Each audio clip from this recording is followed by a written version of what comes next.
regular meeting of the Lakewood, Colorado City Council of April 27th, 2015, here in City Council chambers. Will the clerk please call the roll? Murphy. Here. Shakti. Helen. Here. Johnson. Here. Wickman. Paul. Here.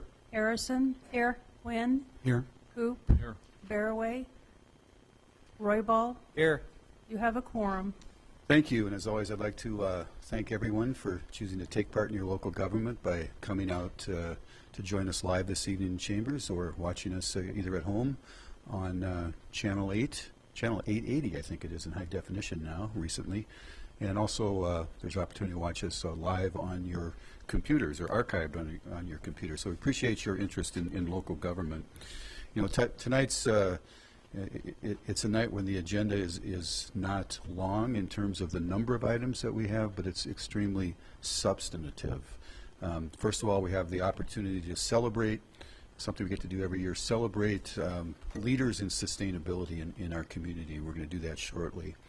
And a little bit later down the road, we're going to talk about a new comprehensive plan for the city of Lakewood, a really guiding visionary document, not a zoning document, but a visionary document for the future of our community. So again, short in terms of number of items, but long in terms of substance. So with that, I would ask everyone to rise for the Pledge of Allegiance and remain standing for a moment of silent prayer.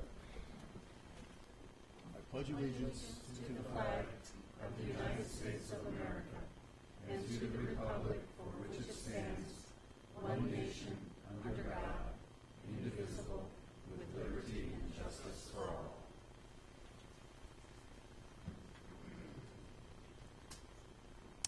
Thank you. Please be seated.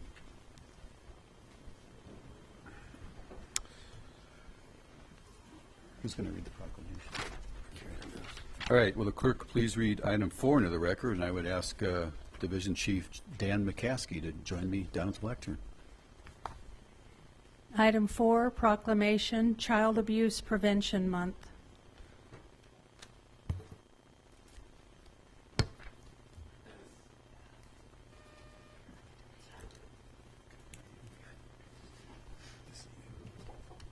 All right. I ask Council President Karen Harrison to read this into the record. April as Child Abuse Prevention Month, whereas every child deserves to grow up in a nurturing environment, free from harm and fear, but too many children are victims of abuse, and it's up to us as a community to tirelessly work to end it all through awareness and action, because one abused child is one too many. And whereas the month of April has been designated nationally as Child Abuse Prevention Month, we encourage all Lakewood residents to commit to preventing and reporting child abuse and learning what to do to promote the safety and well-being of children. And whereas Lakewood has dedicated individuals and organizations who work daily to counter the problem of child abuse and help parents obtain the assistance they need. And whereas our community is stronger when all residents become aware of child abuse prevention, and whereas effective child abuse prevention programs and assistance, such as those at Ralston House, succeed because of partnership among families, social service agencies, schools, religious and civic organizations, law enforcement agencies, and the business community. And whereas all residents, community agencies, faith organizations, and businesses must commit to increasing their efforts to support families and prevent child abuse. Now, therefore, on behalf of the City Council and the people of the City of Lakewood, Colorado, I, Bob Murphy, Mayor of the City of Lakewood, Colorado, by virtue of the authority vested in me, do hereby proclaim April as Child Abuse Prevention Month, given under my hand and seal of the City of Lakewood, this 27th day of April, 2015. Bob Murphy, Mayor. Thank you, Karen. It gives me great pleasure to present this to Chief McCaskey. I noticed you did a little woo-hoo there. You've been on the board of the Ralston House in the past, and currently our city manager, Kathy Hodson, serves on the board. So, Chief, congratulations. Thank you, sir. I just would like to introduce Ashley Lapp with Ralston House here with me tonight. And she's really worked tirelessly for these pinwheels, and you all have these. And it's a sign for Child Abuse Prevention Month. I want to thank you for your continued support. Last year we saw almost 1,000 children at Ralston House in Jefferson County. So unfortunately, our numbers continue to go up every year. And as you know, children are the most vulnerable in our society, and we need to protect them, and we really appreciate the support. I'd also just like to invite everybody tomorrow at the Gold Crown at 3:30 in the afternoon. We're planting pinwheels at the corner of Alameda and Harlan, and if you've been by it in the past, you'll know it's pretty impressive. So if you can make it at 3:30, stop by. We'd love to have you. And just one last thing, our .5K race is in Belmar on August 29th, and it's .5K, so it's not a 5K. It's a point. Even I. It's a grueling event, and we'd love to have you. And it's right in the middle of Belmar Plaza. So thank you all for your support. And these pinwheels are going to be sold at a lot of different facilities throughout Lakewood, our rec centers and other places. So if you're there, please purchase one. It goes to a great cause and really helps the children in our community. So thank you.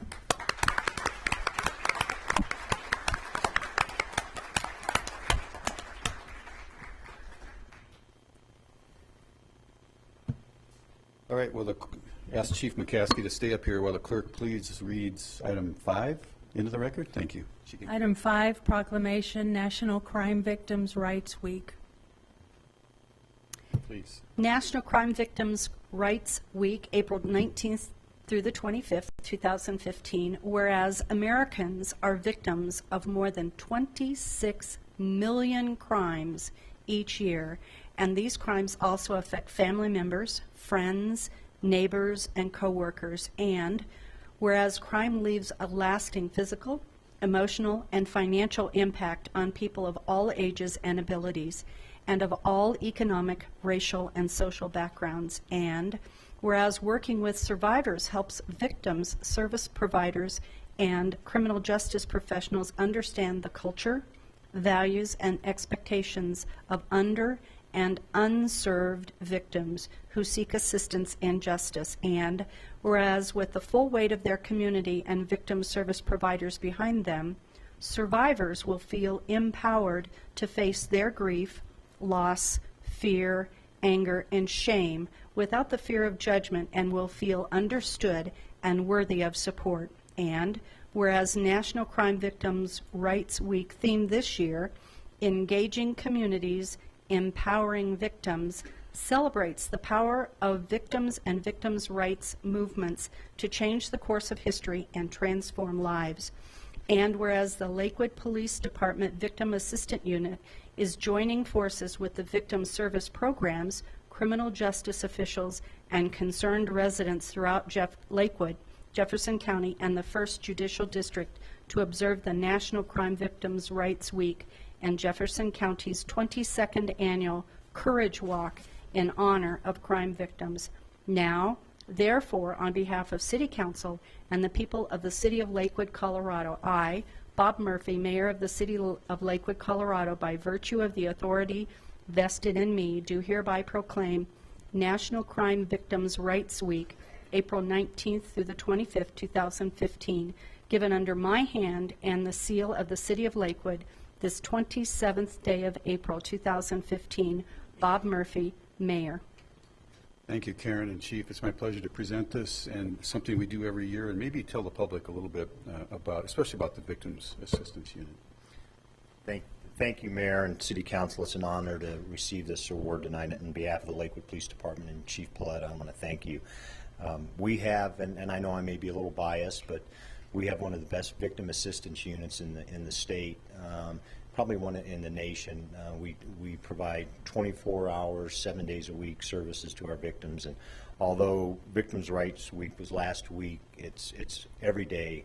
It's an important issue for us, and we make sure that the victims of any type of crime are taken care of, and their needs are met financially and emotionally, and it's really victims assistance is just it's an integral part of our department, and we really take pride in the services we provide. So thank you very much.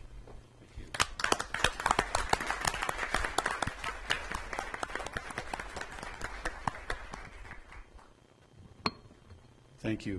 Will the clerk please read item 6 into the record? And while she's doing that, I would ask Councilmember Tom Quinn to work his way down here. Next up is the Sustainability Awards. Item 6, presentation, Sustainability Awards. Oh, sorry. Wait for it, Mayor Murphy. Thank you. This is always an exciting evening. Welcome to the 2015 City of Lakewood Sustainability Awards. Glad to see everyone here tonight. The City of Lakewood established the Sustainability Awards program in 2008 to recognize individuals, organizations, schools, and city employees who are taking the leadership role in sustainability in Lakewood to make our community more sustainable. These award nominations are judged based on the impact of the project and the extent to which it embraces innovation, the extent to which the idea is transferable, the extent to which it overcomes challenges or barriers, and the extent to which it demonstrates the initiative on the part of the project initiator. The judging panel looks to see diversity in project achievements in several areas, including climate change, energy efficiency and conservation, green building, preservation of biodiversity, recycling and waste reduction, and community engagement and/or economic sustainability. The city recognizes individuals, businesses, community organizations, and schools through 3 distinct categories. The first category is the Defender of the Planet Award. This celebrates the accomplishments of Lakewood youth by acknowledging those youth who demonstrate leadership and embrace the spirit of sustainability. The second category is the Bruce Peoples Eco Employee Award, which was created to reward the efforts of city employees who show initiative in incorporating the spirit of sustainability in their daily work lives. The final category is the Community Sustainability Award, which honors projects and initiatives from residents, businesses, and organizations that promote a more sustainable Lakewood community.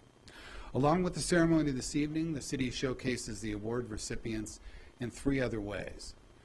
First, on the plaque listing the award recipients just to the left of the James J. Ritchie Gallery in the atrium. Secondly, in the Sustainability Garden, which is located on the west side of the Public Safety Center. And finally, on our website, we feature the award recipients on our sustainability web pages at lakewood.org/sustainability awards. Also, we'd like to thank the Sustainability Awards Evaluation Committee for all of their hard work. They work hard to ensure fair and equitable judging standards for these awards. We truly appreciate their time and effort, which goes into making these awards an honor to win. Additionally, we'd like to thank Congressman Ed Perlmutter for celebrating this year's awards recipients for their outstanding service to the Lakewood community. His office would also like to honor their achievement with a certificate of congressional recognition. Winners may pick up their certificate in the lobby at the end of the ceremony. As we present awards tonight, we'd like for the awardees, their friends, and family to know that it's okay to go up behind City Council to take photos and video of the winners. You also find the video of this awards ceremony online at www.lakewood.org. Look under the video for April 27th regular City Council meeting. And now it's time for the 2015 Lakewood Sustainability Awards. The first category is Defender of the Planet. I love that name, don't you? It sounds like a movie, maybe, Defender of the Planet. The Defender of the Planet Award is presented to youth ages 18 and younger for taking the initiative at a young age to make Lakewood a more sustainable community. This year we have 2 Defender of the Planet Awards. The first Defender of the Planet Award for 2015 goes to Lucy Preston for her leadership in spreading environmental awareness throughout her community.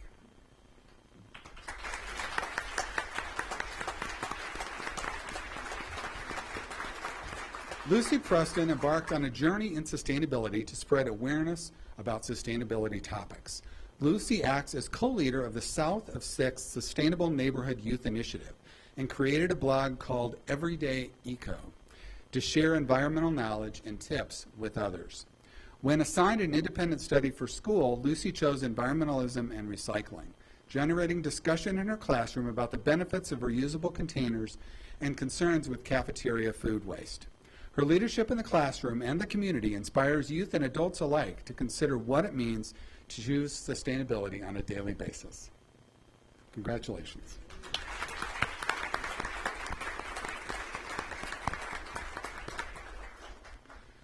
The second Defender of the Planet Award for 2015 goes to the Warren Tech Sustainability Program and Consumer and Family Sciences Program at Lakewood High School for their food-to-table greenhouse and sustainable nutrition program.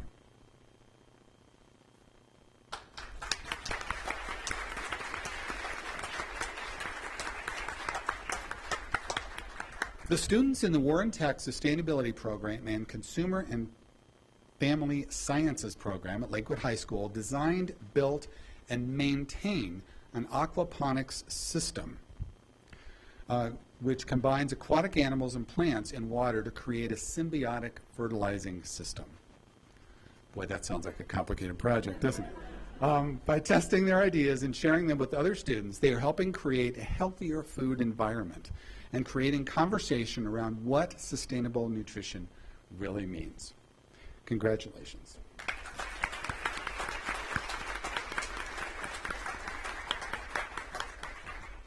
The City of Lakewood is proud to recognize these young leaders as Lakewood's 2015 Defenders of the Planet. The next category is the Bruce Peoples Eco Employee Award. The Bruce Peoples Eco Employee Award was created to reward initiative in Lakewood City employees. The award was named to honor the memory of Bruce Peoples, a longtime City of Lakewood employee who incorporated sustainability during the course of his daily work. We are proud to have his memory live on in the projects undertaken by Lakewood employees. The first Eco Employee Award goes to Toby Burks-Laban for the Compost Pilot Program.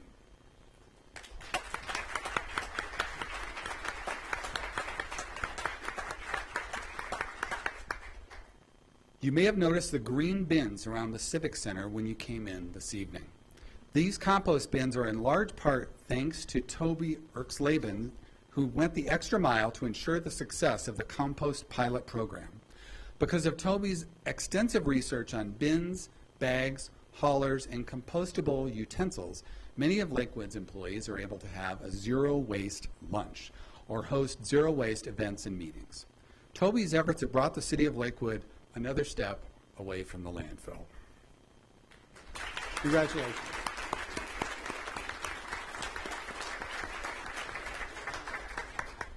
The second Eco Employee Award goes to Julie Elam for the Lakewood Heritage Center's Zero Waste Project.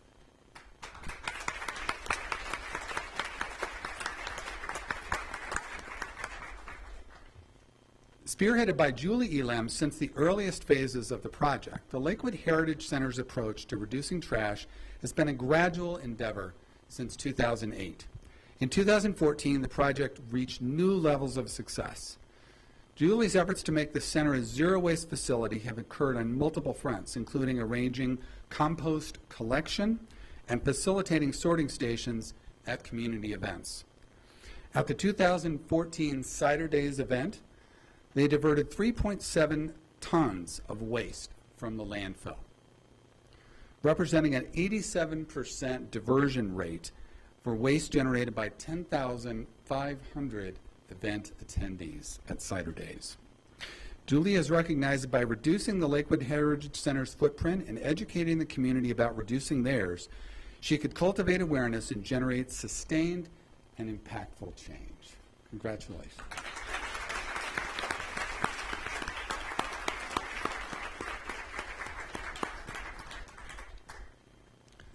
The final Eco Employee Award goes to Tammy Smith, Tom Charkett, Chris Heck, Adrian Holmes, Justin Baylog, Peter Brunches, and Bob Price for the electronic docket project at the Lakewood Municipal Court.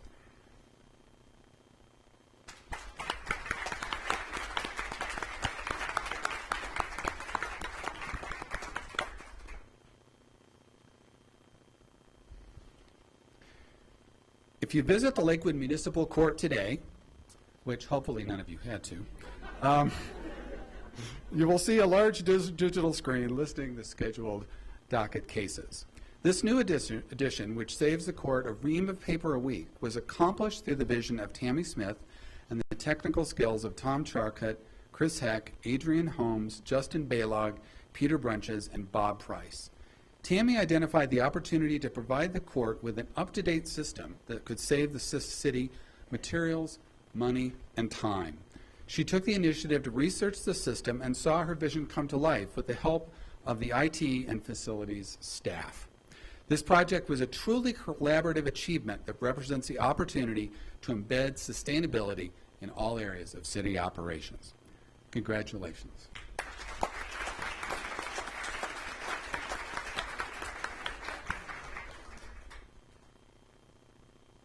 The City of Lakewood is very proud to honor the committed and talented employees who work to make Lakewood a more sustainable community. Next, we have the Community Sustainability category. The Community Sustainability Award is intended to recognize projects and initiatives in Lakewood that lead the way to a more sustainable future. This year, we have 4 projects that will receive a Community Sustainability Award. The first Community Sustainability Award goes to Runner's Roost in Lakewood for their shoe recycle program.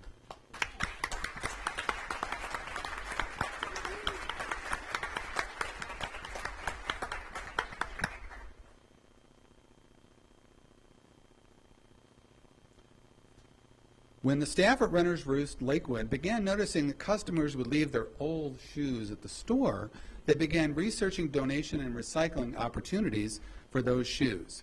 They now partner with the local and global nonprofit organizations, including the Moore Foundation Group, which sells the shoes to vendors in other countries, sustaining jobs for those vendors and using the proceeds to empower rural farmers with training and tools.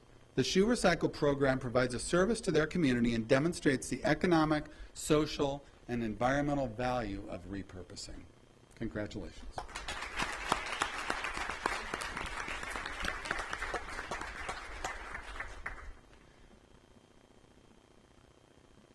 The second Community Sustainability Award goes to Reframe Creative Reuse Center.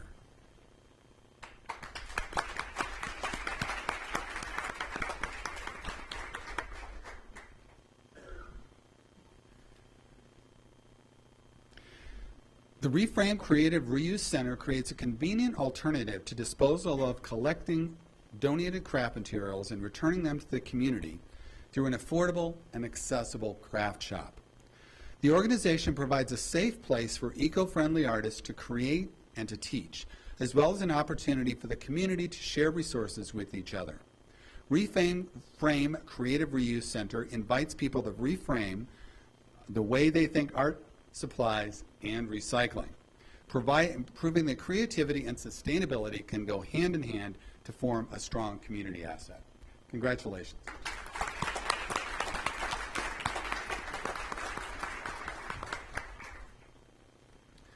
The third Community Sustainability Award goes to the Jefferson County Open School parents, students, and staff for their work at the school's community garden.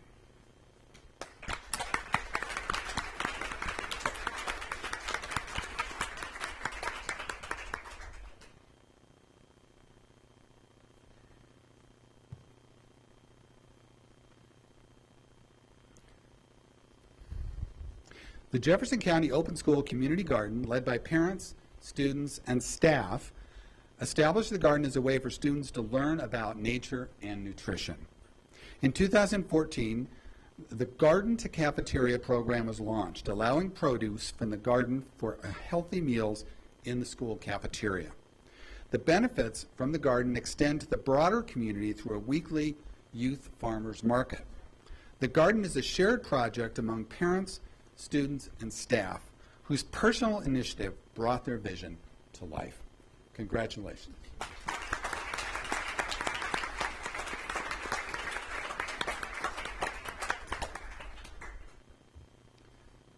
And the fourth Community Sustainability Award goes to Warren Tech High School for the development of the Center at Warren Tech.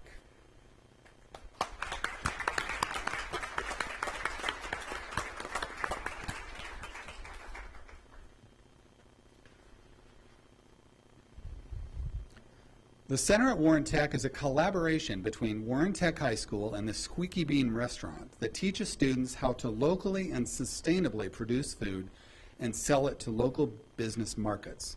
Sustainable practices at the center include integrated pest management, local and heirloom varieties of produce, on-site compost, and demonstration gardens open to the community. The center uses hands-on learning to educate students and community members how food can be grown in a sustainable way, benefiting the environment and the local economy, and proving the power of partnership. Congratulations.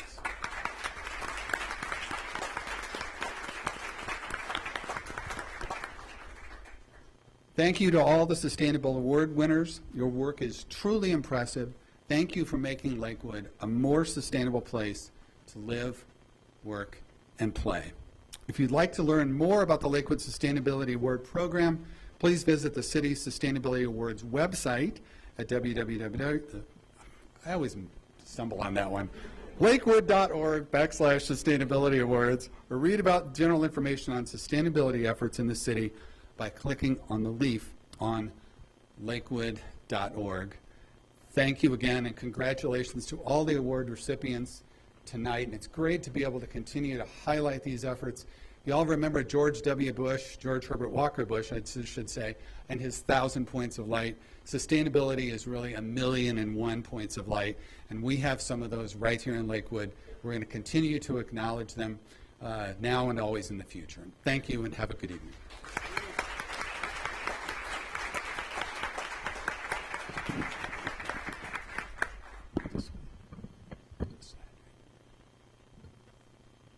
We're going to go off script here a little bit, and I'd like to ask Tom Quinn to come around on this side of the podium, along with Travis Parker, if you don't mind.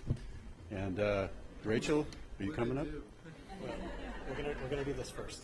Oh, I'm sorry. All right. First, all right. Actually, we'd also like all of the members of the Employees Committee for Sustainable Lakewood to come up to the front, please. And we know who you are, so please come up and stand up in the front. You mind if I?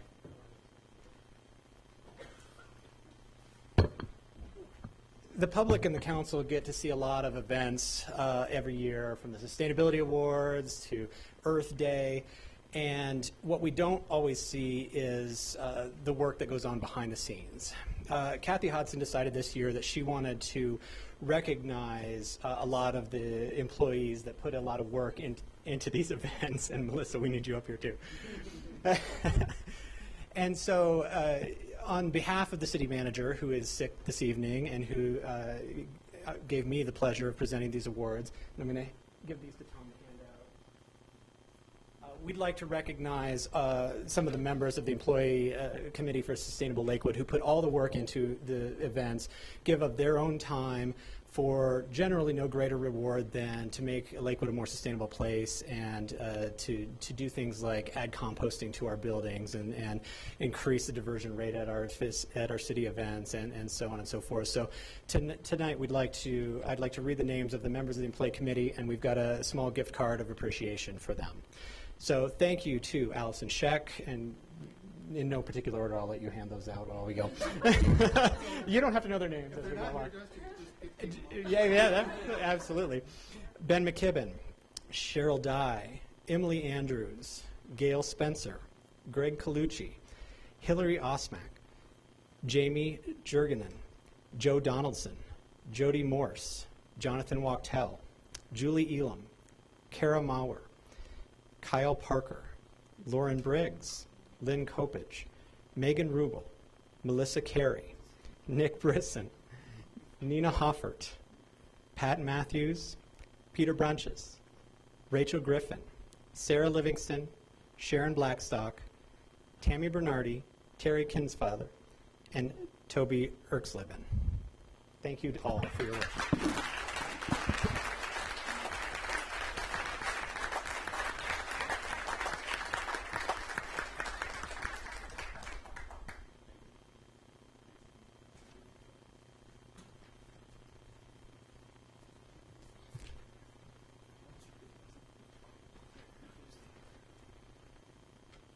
All right.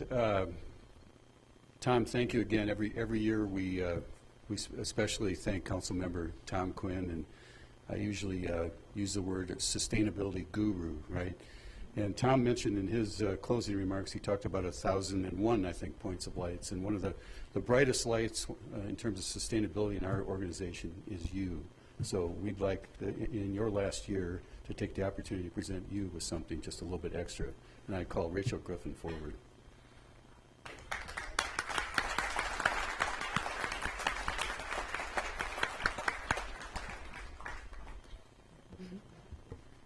Before we end this year's Sustainability Awards ceremony, on behalf of the Employees Committee for a Sustainable Lakewood, we would like to formally and genuinely recognize Tom Quinn, council member representing Ward 5, for his commitments to our efforts during his 2 terms in office.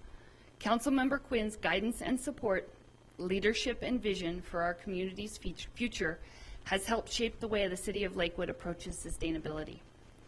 With Councilmember Quinn's support, our fledgling little committee was able to institute and expand sustainability programs for both city operations and the community as a whole. Tom has been an active participant every year with our annual Sustainability Awards ceremony. He helped find initial funding for our efforts, and he is always happy to share valuable best practices and insights. We thank Tom Quinn for being a champion of our efforts these past 8 years. Thank you, Tom.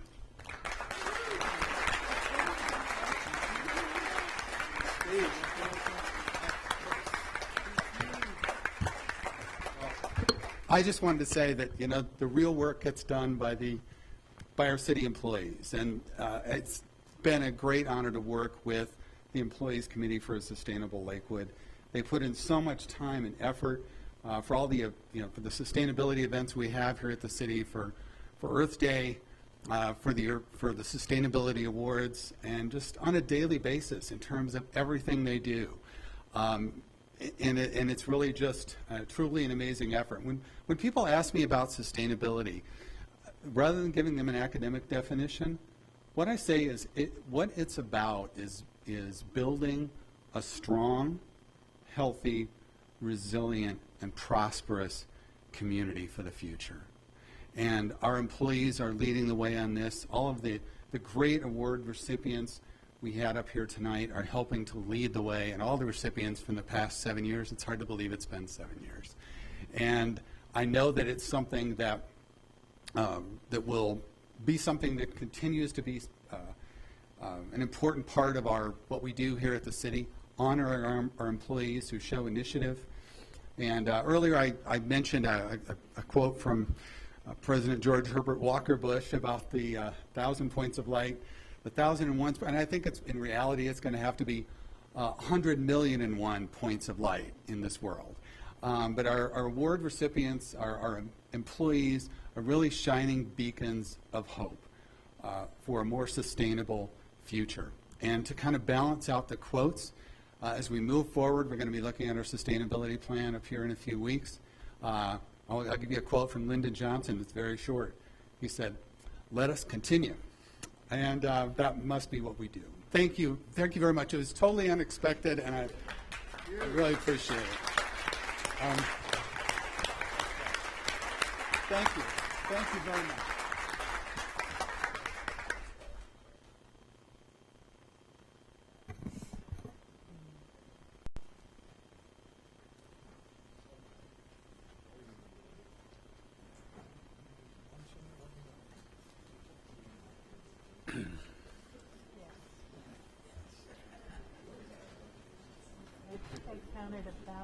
So we're going to pause just for 30 seconds or so and let some of the award winners enjoy the rest of their evening someplace else.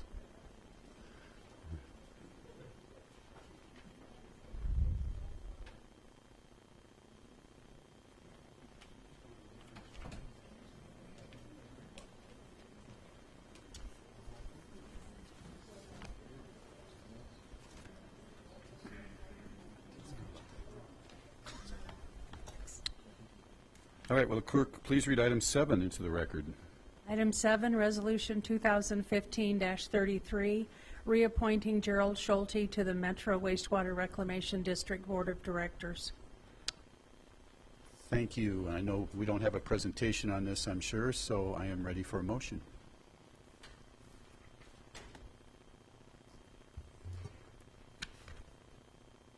It's just a point. Okay. I move to approve Resolution 2015-33. Second. All right, we have a motion and a second. Any discussion? If not, please cast your votes.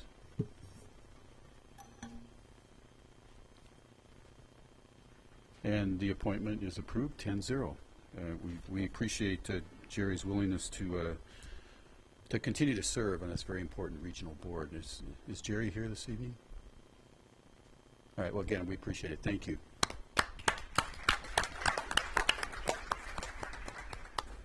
All right, on to public comment. And again, this is the point in the meeting where the public is invited to address City Council on non-agenda items. So if you're here to talk about anything on the agenda, like, for example, the comprehensive plan, that would come a little bit later in the program. But again, non-agenda items, your comment, we would ask that you would keep it to 3 minutes. There's some lighting system on the lectern down here. For the first 2.5 minutes, the light is green.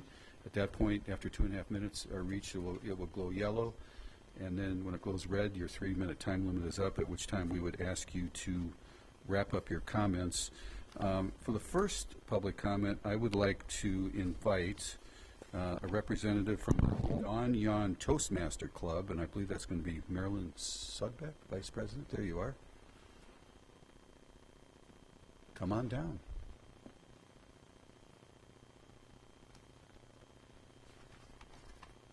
Thank you, Mayor Murphy, members of the City Council, as well as everyone in the chamber. We are members of the Don Yon Toastmasters Club. The Toastmasters organization is 90 years old. Our club is 50 years old. And we had a celebration a couple of weeks ago, but we appreciate the recognition tonight. Toastmasters is designed to make us better communicators and also have a leadership track.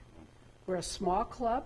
There are approximately 100 to 150 in this area. We are 20 to 30 members, so it's a comfortable organization. And I'm going to step back and let each of these people who are members of our Don Yon Toastmasters Club introduce themselves. Thank you. My name is John Guggins. I've been a member of Don Yon Toastmasters since May of 1980, 35 years. I came from Minnesota and moved to Colorado in 1972 to find my fame and fortune. I'm still looking for the fortune, but the fame is coming. My area of expertise is in the mining, construction, and aggregate and concrete industry. And accordingly, I do a number of different presentations to public groups and also to some of the public organizations like Rotary, Kiwanis, Colorado School of Mines, Denver Mining Club, Society of Mining Engineers, Denver Rock Producers, and Denver Concrete Producers Associations. So accordingly, I joined Toastmasters to try to increase my speaking skills and to help with my organizational skills for when I run and put together presentations. So at this time, I'd like to introduce our fellow member, John Yarborough. Thank you, John. My name is John Yarborough. I'm a research scientist at the Renewable Energy Lab. I've been a Toastmaster member for 2.5 years, and I joined Toastmasters because I want to improve my speaking ability as well as my leadership. And I encourage anybody here who has a fear of speaking, like 74% of Americans do, to join Toastmasters. You'll be surprised within a few months of Toastmasters, your ability to stand up here at this podium, speak your thoughts, clear, concise, and articulate with confidence and passion. Thank you. Good evening. My name is John Lind. I've been a member of Toastmasters for 7 days, so I'm the rookie in the room. Currently, my career is I'm in the age-limited job of being an airline captain for a major airline. out of Colorado here. So in 2.5 years, I have to get a whole new career. And since it's been years since I've had to do any kind of public speaking or work, I've decided to join Toastmasters and be able to improve my skills, to stay within time, and to be able to communicate. I have 2 children. Both of them are graduates of Lakewood High School. Both of them were able to do the International Baccalaureate program. My son is currently enrolled at the University of Colorado Medical School and is becoming a doctor.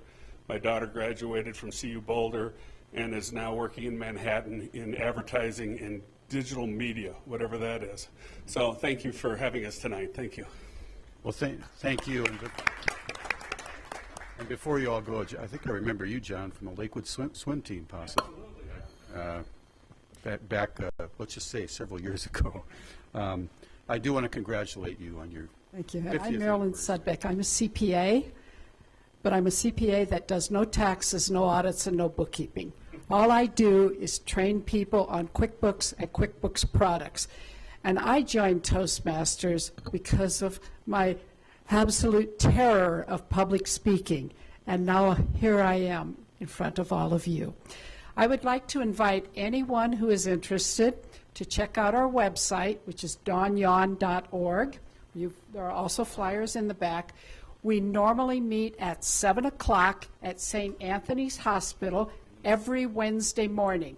Hence, we are called the Don Yon. It's a great way to start your day because it is so uplifting. We have a great time. For the month of May, because it's hospital month, we will be meeting at Denny's. But after that, we will be back at the hospital. And we would love to have every one of you come and visit us. Although maybe not all at once, but do come in. We would welcome you. And thank you very much. Marilyn, thank you, and congratulations on your 50th anniversary, right? You're chartered on April 1st, 1965, so congratulations. Yep. And I have a little note in front of me here that says your club is one of 14,650 clubs worldwide. So remarkable. Thank you. Thanks for being here today. Mr. Mayor, I graduated from Toastmasters many, many, many years ago. I was sitting here waiting for the bell to ring, and I didn't hear very many ands or uhs, so congratulations. And It's you working. knows. Thank you very much. Thank you. Also, Vicki Stack, who was a city council woman a few years ago, I believe, joined Don Yon as she was campaigning for public office. Great. Thank you. All right, on to public comment. Charlie Abel? Yep, you're second, James.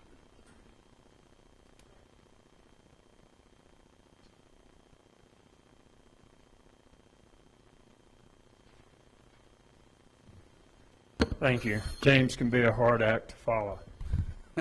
I'm Charlie Abel, Ward 1. Our neighbors in the Applewood area are concerned about a proposed development that would pave over a 200-acre golf course and fill the space with 400 high-end houses. According to the school district, this development would boost enrollment at Maple Grove Elementary to 527. It's 140 students, nearly 140 students, more than the school's capacity. And Lakewood will feel the impact. The plan would put another 800 cars on our already overcrowded streets. It also would add stormwater runoff problems in an area already prone to drainage issues, and Lakewood's downhill from the project. And the development would remove 200 acres of important wildlife habitat from the county landscape. Wheat Ridge has already expressed its concerns about the project, so please, we ask you to take a critical look at the impact this proposal would have on our community and speak up for the folks in Applewood. Thank you. Thank you. Thank you. James.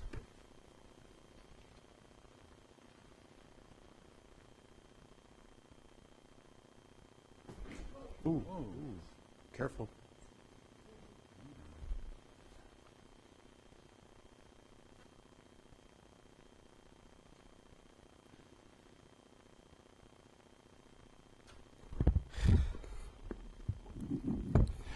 Good evening, Mayor, City Council members. I'm here tonight on a couple of concerns. First concern is there's a new traffic light put on at Colfax and Lamar, right by the Burger King. I have been asking questions of when that traffic light is to be active.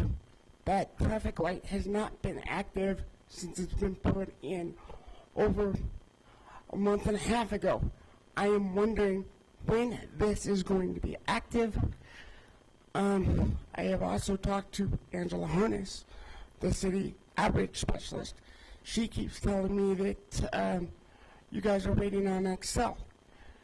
I don't understand what's taking them so long.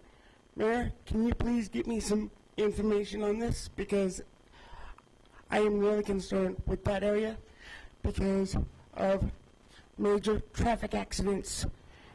Another thing I want to speak on tonight is ICCS in that area.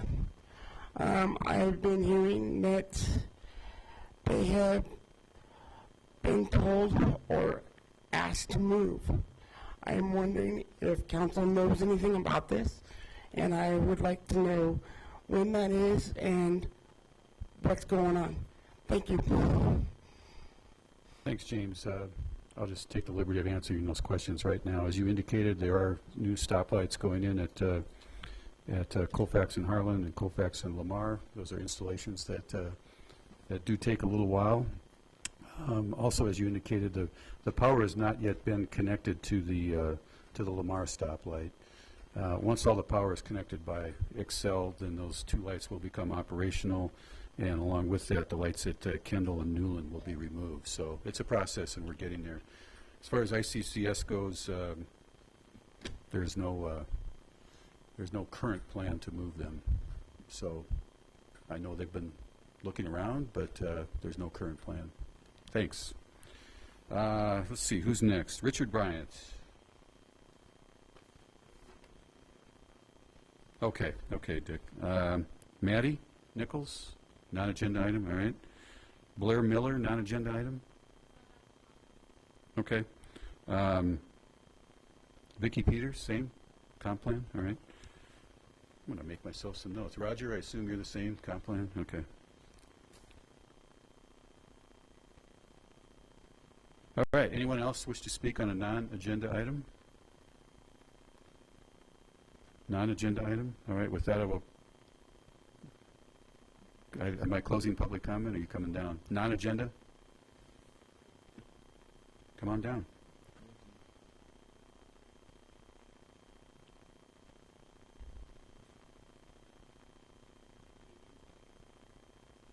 See everybody tonight. It's been a long time. Been a long time coming. I haven't been here for a while. I hope you missed me. I hope I was able to accumulate some extra time, you know, my 3 minutes over the period of 6 months. You're pressing your luck, Joe. Okay. I don't have a political agenda tonight. I just want to thank the mayor and city council and all the nice people of Lakewood who took an effort and looked into my welfare for the last 6 months.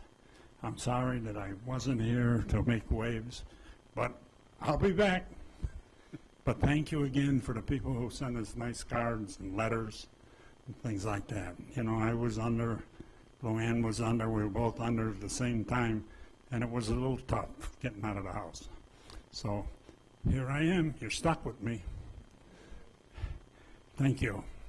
Joe, welcome back. It's nice to see you riding firmly and confidently down the aisle to the lectern, so thanks. Confidently, yes.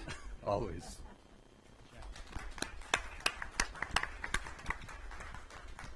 Anyone else? Non-agenda item? Come on down.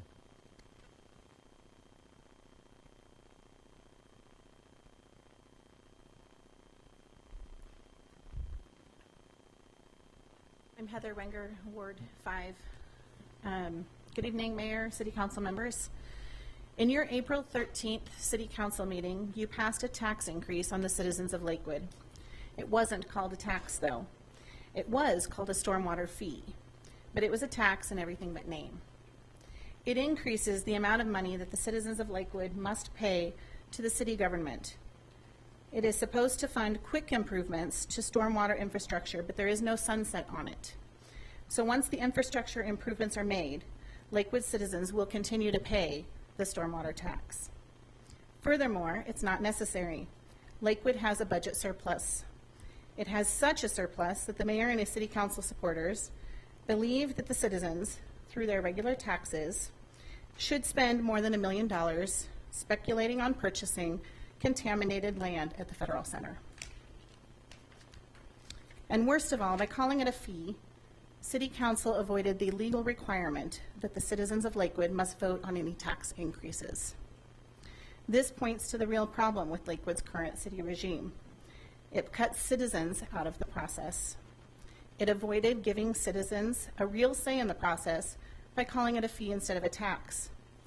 It avoided even giving citizens a symbolic say in the process by rescheduling at the last minute, without a council vote, the debate on the stormwater fee until late on the night of April 13th. For the vast majority of Lakewood citizens who have families or even work the next morning, scheduling a debate late at night shuts them out of the process. So I will leave City Council with a question. Why are you afraid of Lakewood citizens? Because by cutting citizens out of the process, it looks like you are afraid of the citizens. Thank you. Thanks, Heather. Councilor Paul? I'll just speak to the late night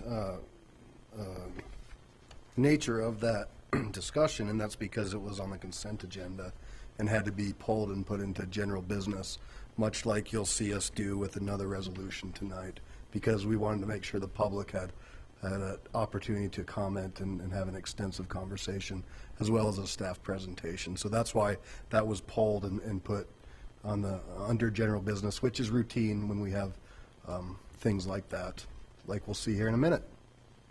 Thank you. And once again, your 3 minutes are up, Heather. Once again, if you listened to our city attorney last week, it is not a tax, it's a fee for service. It's a utility, just like gas, electric, water, and sewer. And it's a fee in Colorado Springs, it's a fee in Longmont, it's a fee in every city in Colorado that has, and many do have the stormwater management fees. So anyway, that was put to bed a couple of weeks ago. Anyone else in chambers wish to comment? All right, with that, we'll close public comment. I just have one thought on Mr. Abel's comments on the Applewood Golf Course development, that of course he's correct. That has potential of impacting some folks in Lakewood.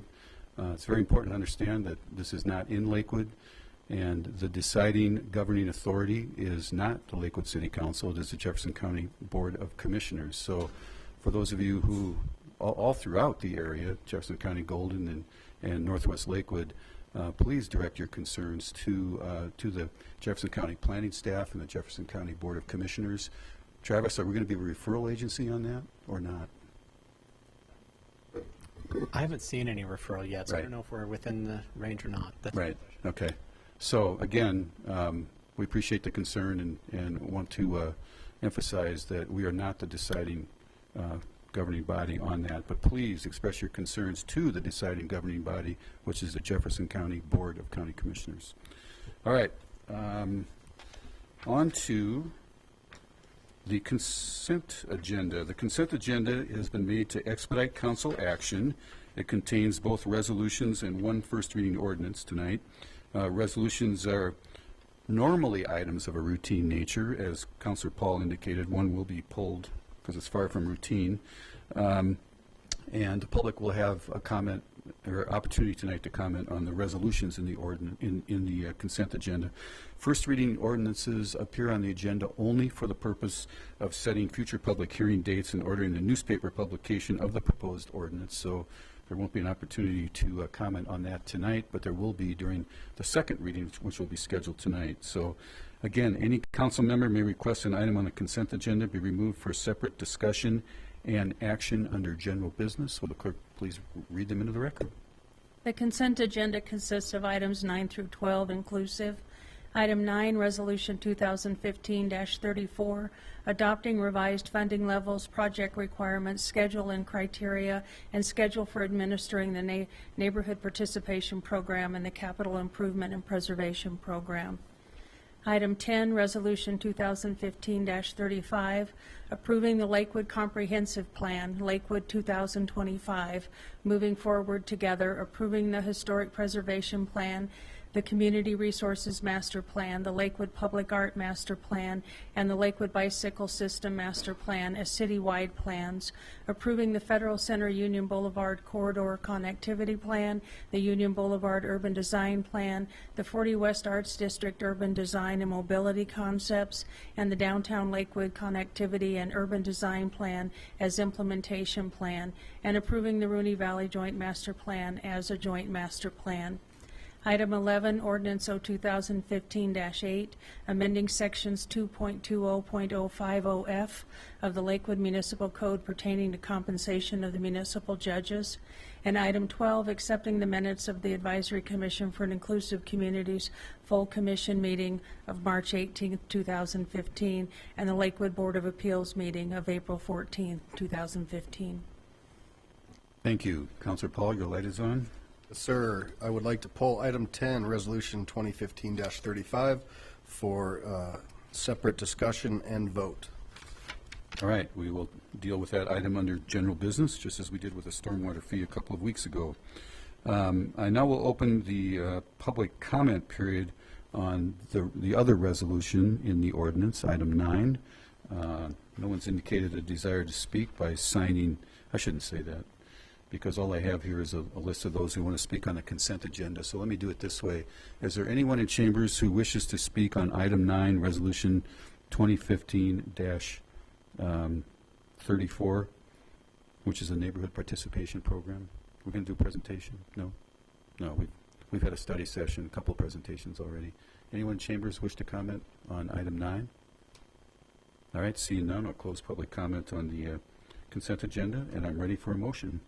Mayor Murphy, I move for the approval of council minutes for the acceptance of the minutes of boards and commissions, order all ordinances introduced on the first reading to be published in the Denver Post with public hearings set for the date included in the ordinance, and for the adoption of the resolution, which are all included in the consent agenda items introduced into the record by the city clerk. Second. All right, we have a motion and a second on the consent agenda, absent item 10, which is Resolution 2015-35, right, Tim? All right, motion and a second. And I don't mean to, I saw Holly sitting here somewhere, I don't mean to skip over the neighborhood participation program, but we've seen, it's a great program, thank you.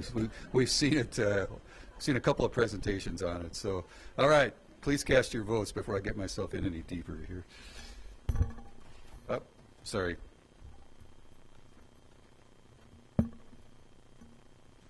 Tom, there we go. All right, the consent agenda passes unanimously. Thank you. And Ross and Holly are heading to, yeah, Holly's staying, all right. Heading home. Okay, let's move on. Let's see, we have no ordinances on second reading, so let's move on to general business. Will the clerk please reread item 10 into the record? Resolution 2015-35, approving the Lakewood Comprehensive Plan, Lakewood 2025, moving forward together, approving the Historic Preservation Plan, the Community Resources Master Plan, the Lakewood Public Art Master Plan, and the Lakewood Bicycle System Master Plan as citywide plans, approving the Federal Center Urban Boulevard Corridor Connectivity Plan, the Union Boulevard Urban Design Plan, the 40 West Arts District Urban Design and Mobility Concepts, and the Downtown Lakewood Connectivity and Urban Design Plan as implementation plan, and approving the Rooney Valley Joint Master Plan as a joint master plan. All right, thank you. And we have a staff presentation tonight. Travis. Good evening, Mr. Mayor, members of council. I'm Travis Parker, Planning Director.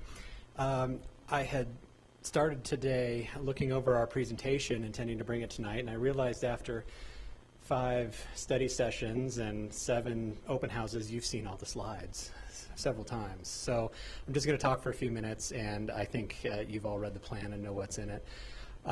As I mentioned, we've had a lot of public input on this plan. In addition to all the study sessions in front of you, the multiple open houses with the community, with hundreds of community members coming in and sharing their input. We had the Citizens Advisory Committee made up of members from each ward in the city, made up from members of each business association in the city, as well as the entirety of the Planning Commission, which also represents every ward in the city. They met nearly 20 times and went over every aspect of this plan and had a lot of input into your new comprehensive plan.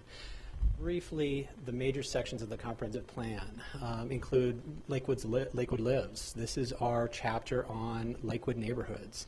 This is the chapter that takes the input from all of our existing neighborhood plans and incorporates that. It talks about respecting and protecting our existing neighborhoods and established neighborhoods in the city, and talks about a variety of issues from design to housing to traffic control and things like that.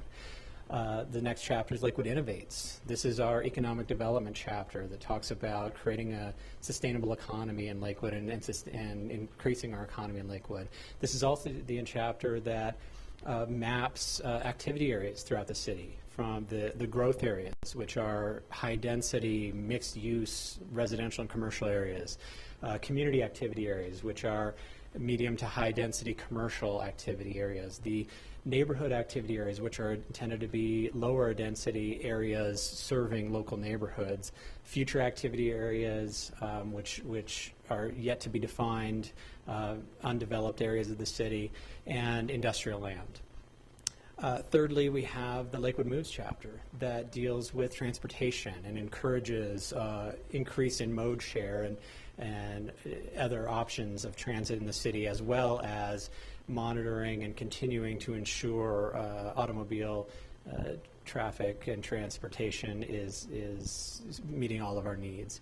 And the Lakewood Sustains chapter, which deals with the sustainability in Lakewood, increasing our water protection, air protection, waste resource diversion, and it basically serves as a companion to the plan you'll see in a couple of weeks, the new Lakewood Sustainability Plan. And finally, it's something that's new in this plan that you haven't seen in previous comprehensive plans, is the implementation chapter. This is a chapter that consolidates all of the action steps throughout the plan, and there are 401 of them. I counted them this morning. 401 action steps in our sustainability plan, or in our comprehensive plan, that are consolidated in the implementation chapter. And in that chapter, we list a responsible party. We list a timeline for implementation. And our goal is to use that chapter as our work plan over the next decade and come to you with regular reports on how we're doing, how many of those action steps we've implemented, and our progress on the ones that we have not. So that's the very short and sweet summary of what's in our comp plan. I know you have a lot of questions, and there's going to be a lot of discussion tonight, so I will leave the rest of the discussion for you and the public. Travis, I wonder if it might be worthwhile before we start, between you and Mr. Cox, to spend a minute talking about what a comprehensive plan is and what a comprehensive plan isn't. Sure, I'm happy to start, and I'll let Tim take over after that. A comprehensive plan is statutorily required by the state. It is a visioning document. A comprehensive plan lays out our idea of where we see our city going. So where are we now and where are we headed? And generally it serves as a guidance document. It is not regulation. The zoning regulations basically take the guidance from the comprehensive plan and are the regulations that we must follow. But the comprehensive plan gives us guidance when you're making decisions on transportation improvements, on rezonings and land use cases. When you're making those sort of decisions, the comprehensive plan is intended to provide you guidance on making those decisions, but is not intended as a regulatory document. And I'll let Tim expound further. That's correct. The document is used in zoning decisions as a tool against which proposals are measured. General conformance and furtherance of the goals of the comprehensive plan are considered in those processes. But it is important to remember that this is to be a guide and advisory document unless a city affirmatively states that this is to be a zoning and regulatory document. Okay, thank you. With that, I will open public comment. And I'm going to start with some of the names I read off earlier that signed up on the other list. So I'll start with Richard Bryant.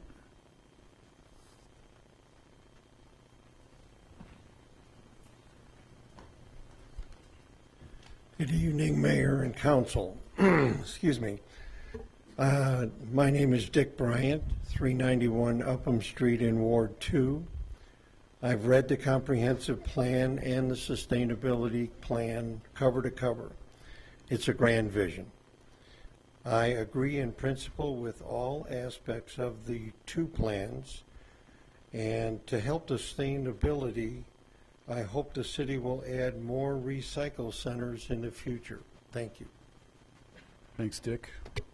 Concise as always. Maddie Nichols. And then followed by Blair Miller and Vicki Peters.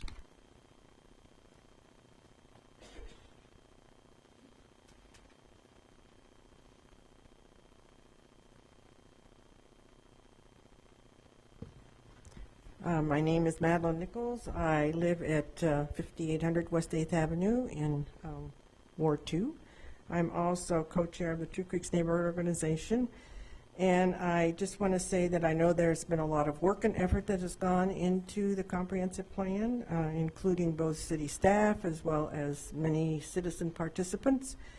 And I don't have any real problems with with the plan. I just want to make sure that there is clear language in the plan that includes neighborhoods and that we are part of the process to be informed and apprised of developments and changes in our area, and that our input as neighbors are not only that we should be requested to participate, and our input should be considered and respected as an integral part of the Lakewood community.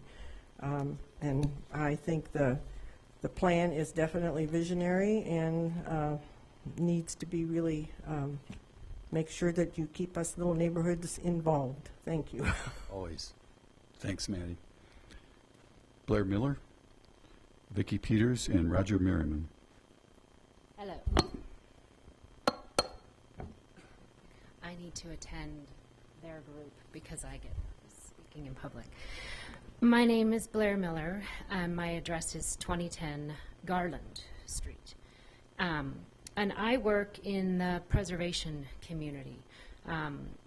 I've worked with Colorado Preservation Inc., Historic Denver, History Colorado, and the State Historical Fund, and I've learned a lot about the value of preservation. And I am so pleased to see that as of the 2003 comprehensive plan, you've increased historic preservation efforts in Lakewood. And in this current plan, there's some really great language about the importance of place, which is a concept near and dear to another preservationist that I work closely with, and that's Dana Crawford. And she's, if you don't know, responsible for revitalizing Lodo and Larimer Square. And when I called her today to ask what to tell you all so that you understood and were sure about and appreciated the value of preservation, she spoke about the buildings that give a community a sense of where it came from, its unique identity. And we talked in particular about West Colfax, which you've identified as a growth area, and I think that's appropriate, and how fun it would be to research the history of some of those buildings and learn about their initial use. The vision statement for Lakewood states that we are an enduring community with a rich history and a unique identity, and we do have such a rich history. And what a better way to walk the talk of that vision statement than to actively preserve some of those buildings, aging and obsolete as they may be, and that language is used in the plan as being a challenge.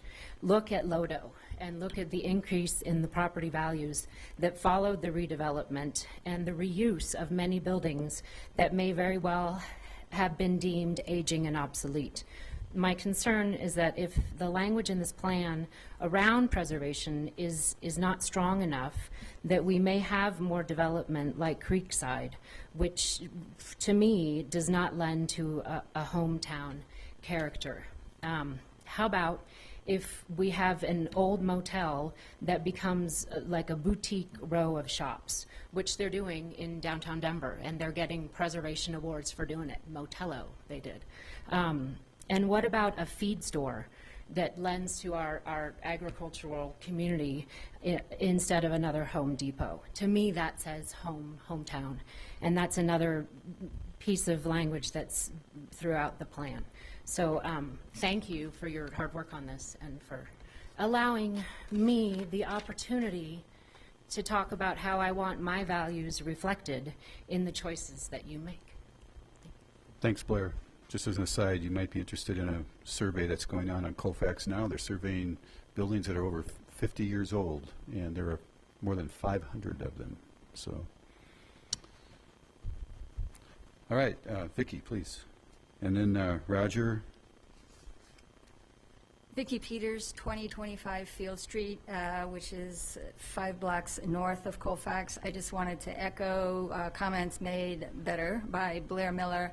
I found a lot to like in this plan. My greatest compliment to Travis was that I wasn't scared to death when I read it.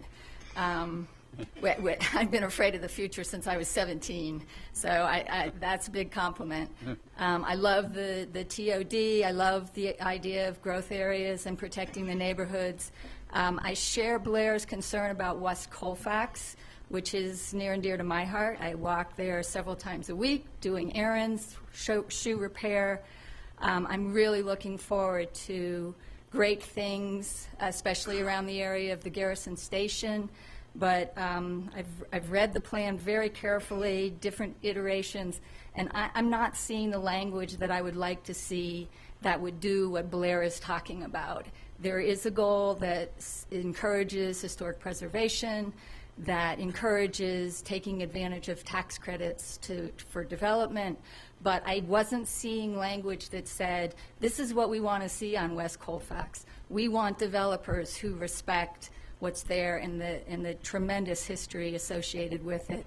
We don't want to lose that personality and character, shabby, funky though it may be, and that's what would be consistent with the historic neighborhoods that I know Lakewood's already doing work to establish these surveys, Morse Park, Iber, the West Colfax area.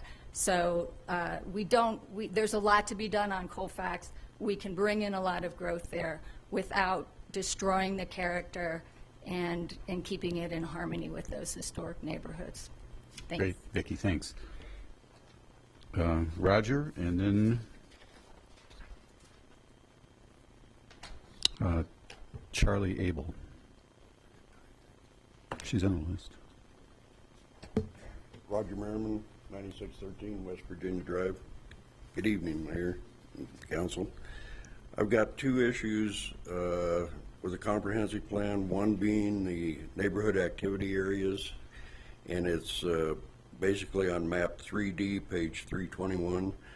There's an area defined along Alameda Avenue between Hoyt and Kipling as a neighborhood activity area, and I know this is a future vision, but it's not the vision that my neighborhood nor the other surrounding neighborhoods have for that property. We already have commercial development at Kipling and Garrison, goes approximately 1 block deep in each direction, and that's what we embrace and envision. We have the new Everett Farms going in between Garrison and Hoyt, and we think that probably will become part of the neighborhood community area. And we're fine with that. The other issue is on,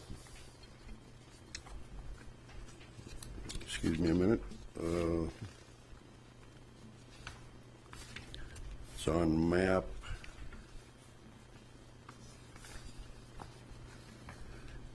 2C on page 211. It denotes that the CCU student housing to be multifamily, and I think that is misleading and should be changed to reflect that it is student housing and not multifamily housing. And the plan talks a lot about respect to the existing neighborhoods and support, and yet it contradicts in several areas that respect and support of the existing neighborhoods. And I think that needs to be looked at. That's it. All right, thanks, Roger.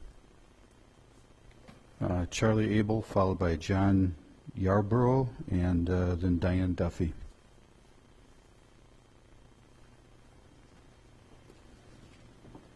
Again, good evening. A lot of hard work's gone into compiling this document, and those folks who took on the task are to be commended. The proposed comp plan presents, by and large, an acceptable blueprint for the next few years of Lakewood's future. It addresses the needs of folks who are yet to come here and attempts to ensure the type of housing our planners predict future residents will want. Accommodation of diverse housing types is sorely needed. But the proposed comp plan stops short of assuring anything for those of us who already live here in what the planners call, quote, stable neighborhoods.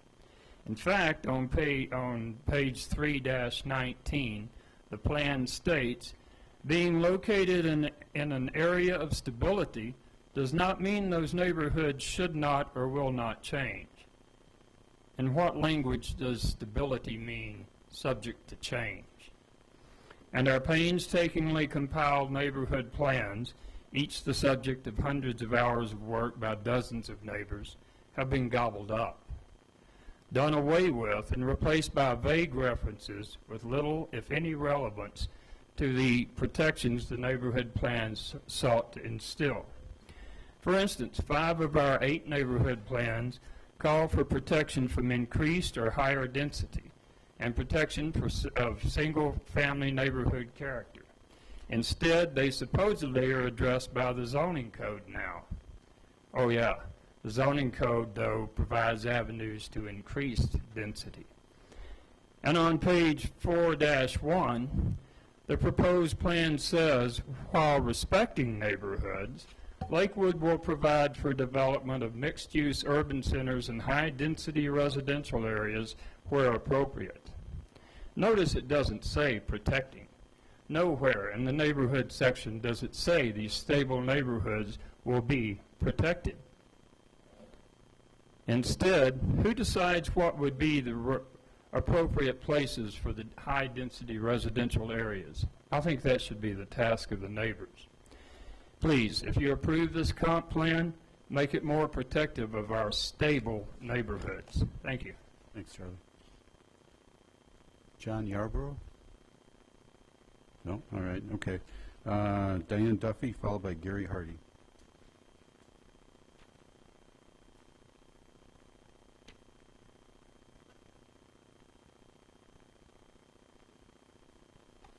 I don't know if you can see this. Just if you would just lay it down on the counter, and then we have a document camera that will show up here.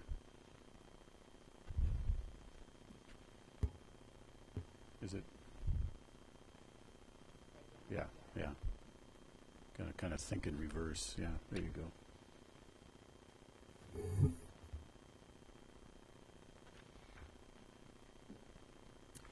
Diane Duffy, I live in Ward 1. I'm here representing the Daniels Welchester Neighborhood Association, and my remarks may take slightly more than 3 minutes, but I understand I have a little leeway there. Is that right, Margie? For representing a group? Just Okay. All right. reasonably generous. Thank you. I'd like to speak about the proposed comprehensive plan that you're going to be voting on this evening. We understand the population will continue to grow, and we appreciate the fact that our city planning department has taken so much time and effort to properly plan for this growth. I myself was part of the committee helping with this process. I've spent the last year working with them and providing feedback from our citizens. I know how hard they worked, and again, I really appreciate the effort that they put into this plan. My concern is the elimination of the neighborhood plans. I realize the old neighborhood plans were reviewed and all the policies and goals in those plans were incorporated into this master plan. But remember, those items they added are from plans that are over 10 years old. The new comprehensive plan is for the next 10 years and all the changes and challenges that the future brings. The policy and goals for our neighborhoods will change as our city does. If we're going to eliminate the specific neighborhood plans, then we need to add language to the master plan that identifies the cooperation that needs to happen between the city and the neighborhoods. This map that I've laid out here shows our Daniels-Welchester neighborhood.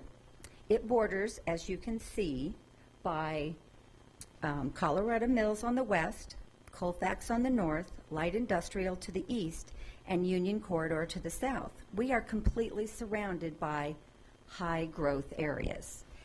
As you can see, we have Colfax, we have Colorado Mills, we've got the Union Corridor. This is going to have a lot of impact on our neighborhood. Now, as most of the items in the plan are going to be welcomed by our residents, there are some issues that will arise as this development unfolds.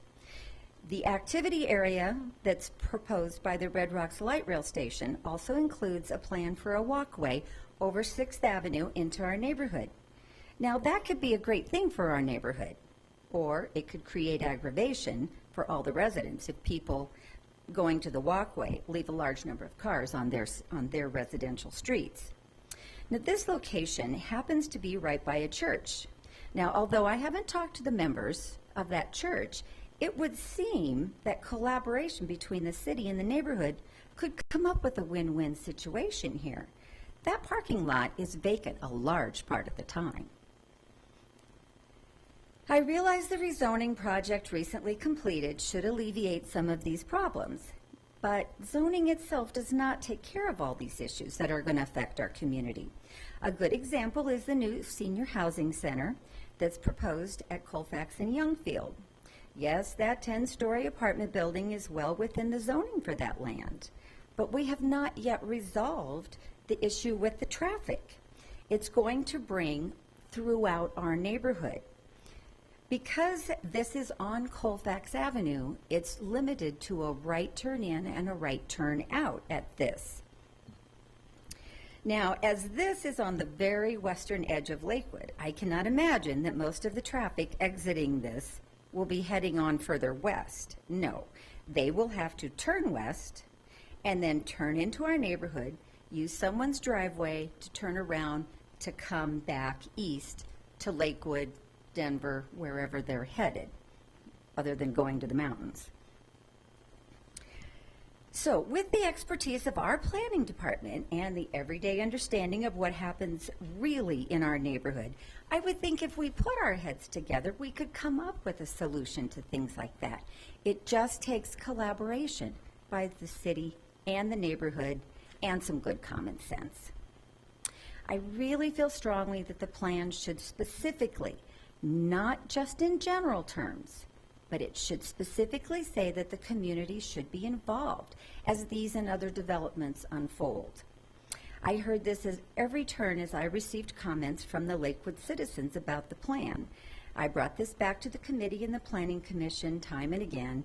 I'm sure Holly will tell you I was somewhat of a broken record with this issue because I heard it so much from everywhere, not just our neighborhood, but all over Ward 1. I have 4 generations here in Lakewood, 5 grandchildren in the Lakewood schools, so I care about the support of our schools and the quality of our neighborhoods. My 80-year-old mother lives here. so senior issues are important too. I work in Lakewood, so the employment creates a stable city. I get that. I truly care about our community, and I know all of you on our council do too, or you wouldn't put in the time and the effort that I see you doing routinely. We do appreciate your forward thinking and all that you do for us. So I think with some encouragement from you, We've gone twice 6 minutes now, so can you please wrap? I think with some encouragement from you, the city council, the planning department could take just a little longer and specifically address the collaboration that will make this a truly great and successful plan. Thanks, Diane. We will not be here, we may not be here 10 years from now, but we want to make sure our intentions are clear. Thank you, appreciate it. Gary Hardy, followed by Mary Williams, and then Kevin Obramowitz. Gary Hardy, 6014 West Colorado Lane, Ward 3. Thank you. I've lived in this area for almost 62 years. I've lived within 5 miles of the spot where I'm standing right now. And just one story I'd like to share is the rise of Villa Italia, which became a rather magical place as I was in my high school years. Later on, I witnessed the demise of Villa Italia as it became irrelevant and an economic challenge and somewhat blighted.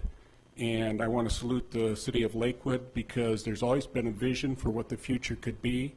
And I think this comprehensive plan continues to address that vision with positive growth. And the land that we stand on now, which is part of Belmar and Lakewood Commons, I think is a very positive thing, and I'd like to see this comprehensive plan adopted and for Lakewood to continue to grow in that manner. Thank you.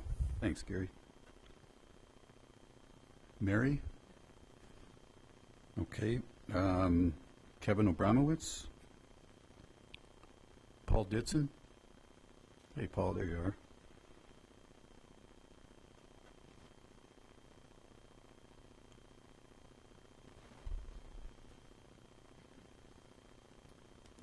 Welcome. Thank you. Good evening, Mr. Mayor, Council. I'm Paul Ditson, 1305 Garrison Street, President of the Ivor Neighborhood Association. I come here tonight to talk to you about the revised comprehensive plan. I would first like to commend staff, commission, and all the volunteers who put so much time and effort into drafting this revision. Overall, it is a very good document, and I could say a lot of good things about it, but in the limited time I have to speak here, I'd like to touch on some points that we regard as deficient. First point is the relationship between city and neighborhood organizations. We've been assured by the staff that neighborhood organizations' relationships with the city will not change.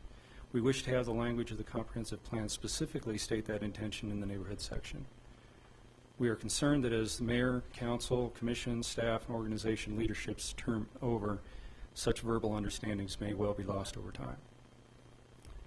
My second point is retirement of the neighborhood plans.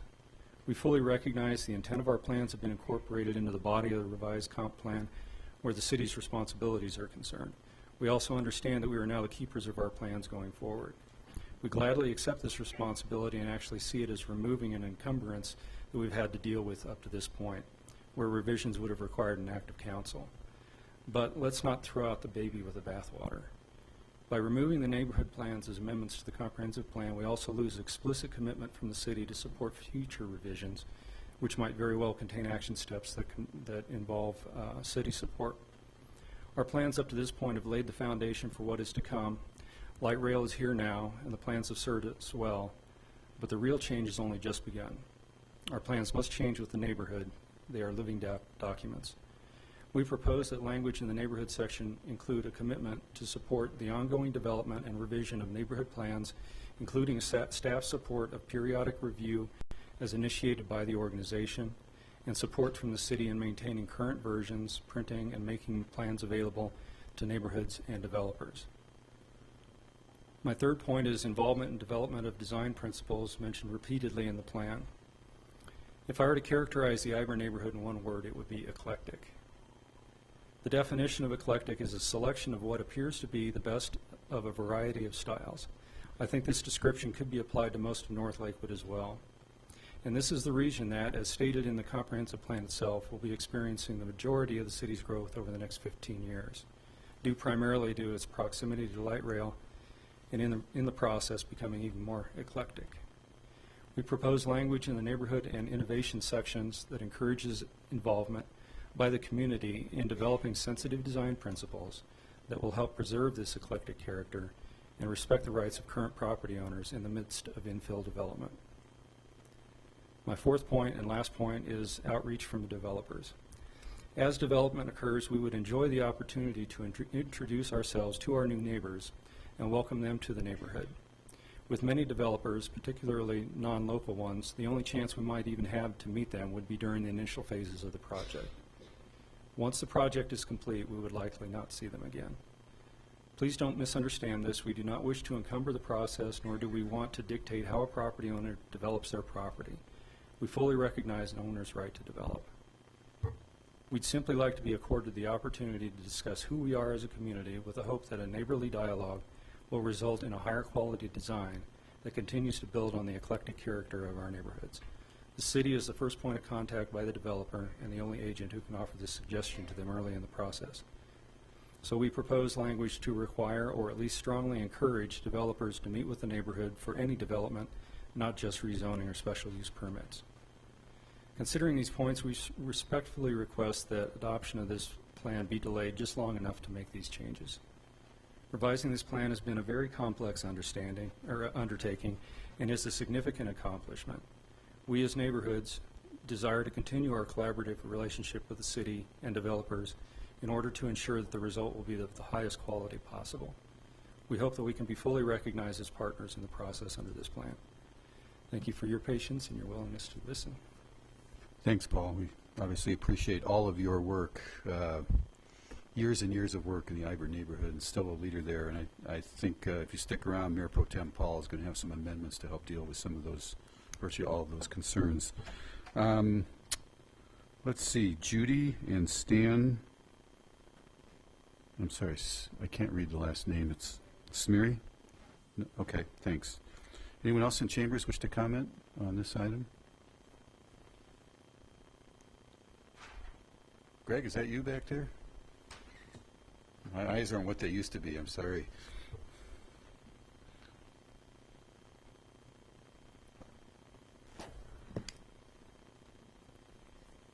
Mayor, members of council, my name is Carolyn White, city staff. I'm here on behalf of Milestone Development, which owns the property at 9900 West Alameda, which is on the corner of Alameda and Kipling.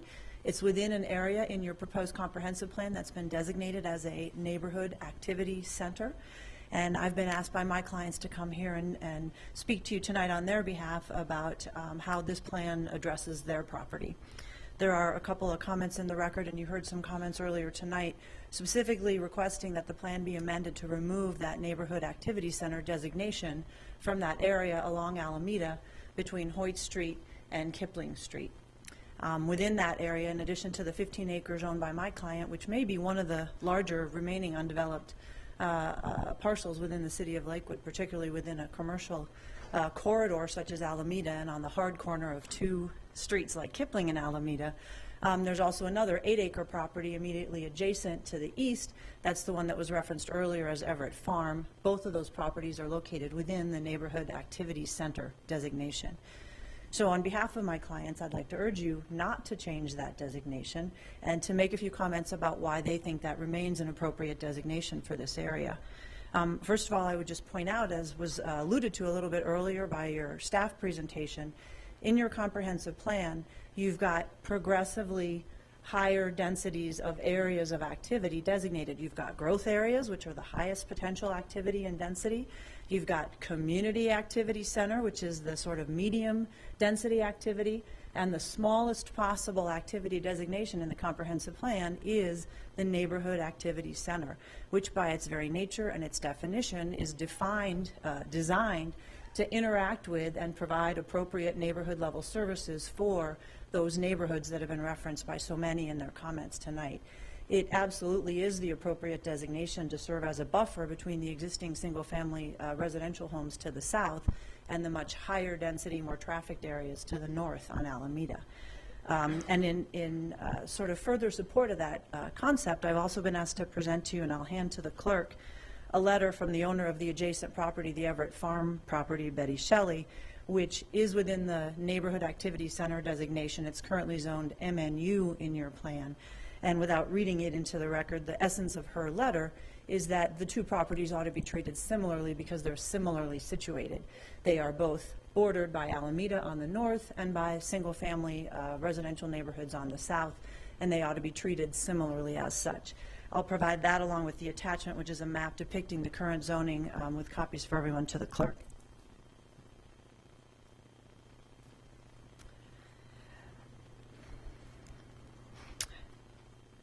One last comment, and that is some of those who have commented that the Neighborhood Activity Center designation should be removed from this area have commented that portions of the area are presently zoned single family. That is true. But as others have mentioned here tonight, the purpose of a comprehensive plan is not to reflect what the current conditions are today. You have zoning for that. What the comprehensive plan is designed to reflect is what your plans are for the future, what your goals are, and where you'd like to head from this point forward. And as such, Neighborhood Activity Center remains the appropriate designation for this particular group of parcels of undeveloped property in order to fit in with all of the other goals that you've articulated in the comprehensive plan about steering development towards the area where the infrastructure exists to best handle that level of development. If there's any questions, I'd of course be happy to answer them. And with that, I'd like to urge you to adopt the comprehensive plan without changing the Neighborhood Activity Center designation. Thank you very much. Thanks, Carolyn. Greg?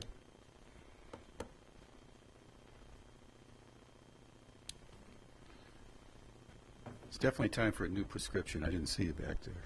No, I apologize. I was late to sign up. I forgot about it, so I apologize. Greg Stevenson, 1546 Cole Boulevard, Lakewood, Colorado, Suite 230. I just wanted to comment on the comprehensive plan. May of next year, I will have left the bank and started at Denver West, and that 39, almost 40 years now, I've seen a lot of comprehensive plans go back and forth and go through, and a couple of things. I think they're important tools to help plan. Sometimes the public gets the perception that these are fixed documents in concrete, chiseled in stone, and they're really a planning tool. And in order to do proper and adequate development, you need to be able to move back and forth based upon market conditions and demographic changes. No one envisioned when I came to Denver West back in, what was it, 76, that they envisioned what was happening along the rail corridor now. No one had any idea, and that has changed over the years. At Denver West, we still have 3 building sites that have not been built on. We had a great deal more single-family housing on the project, and then all of a sudden we happened to win this national competition for this entity that was called IRDA, which became SIRI, which today is NREL. And that just changed our view of what could happen there, and we actually got a diamond interchange, which the federal government prohibited us from putting in until we got NREL. So it's changing as far as market conditions and demographics, and the one thing I was concerned about was that maybe there's not enough clarity that the documents themselves are more or less a living document in many ways, and that there needs to, the efforts between the neighborhood, the city, and the developer and all should reflect current and anticipated market and economic conditions. With that, I had the ability to visit with Travis Parker and Rob Smetana and Holly Bam, and or Bame, I should say, and with Roger Waddell's help, Roger Waddell's help, and we felt comfortable with the changes that were being reflected, although we thought maybe we could add a little more to it. And I just want to propose some sort of language that would read that the city will strive to involve and coordinate any future planning efforts within the growth areas with established metropolitan districts and property owners within the growth area. All planning efforts will need to reflect current and anticipated market and economic conditions. So much of this, to have the right development at the right time, it needs to reflect the market conditions and the financial conditions and the economic conditions. And I think that's part of what our success has been at Denver West for about 40 years now, is that we've paid all our bills. We've developed at the right time, the right place. We are an economic engine, which I think has helped power a lot of improvements that have gone on throughout the city of Lakewood. And I do want to applaud the city council and the planners that I think they have really done a remarkable job of stemming the deterioration we were seeing starting on Colfax a number of years ago. And I think you've done a great job of stabilizing it, and we're now starting to see it move in the other direction of a rebirth, certainly in the Colfax area and most definitely the Belmar area. So that's my comment. Okay, Thank you. thanks, Greg. Does somebody have that language? Travis, do you have the language? Okay. All right. And again, I do want to thank the staff. They were great. I just can't say enough good things about them. I sure appreciate it. Great. Thank you. Thank you. Anyone else in chambers wish to comment on the comp plan? Of course.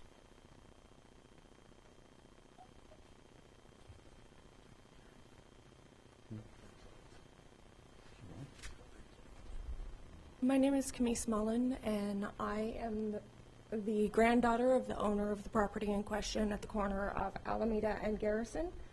I would like to say that in adopting this comprehensive plan, we've talked a lot about history and preserving the heritage of Lakewood.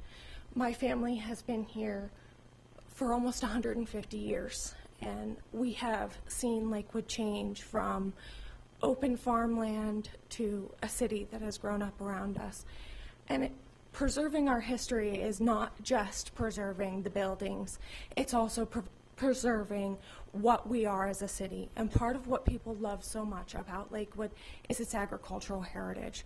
And that is a big piece of what is still in these environments. And if we take these properties and fill them as densely as we can, we are destroying that heritage. We're destroying our history as a city. And I would like to see the properties preserved a little bit more and urban agriculture addressed directly within the comprehensive plan. Thank you.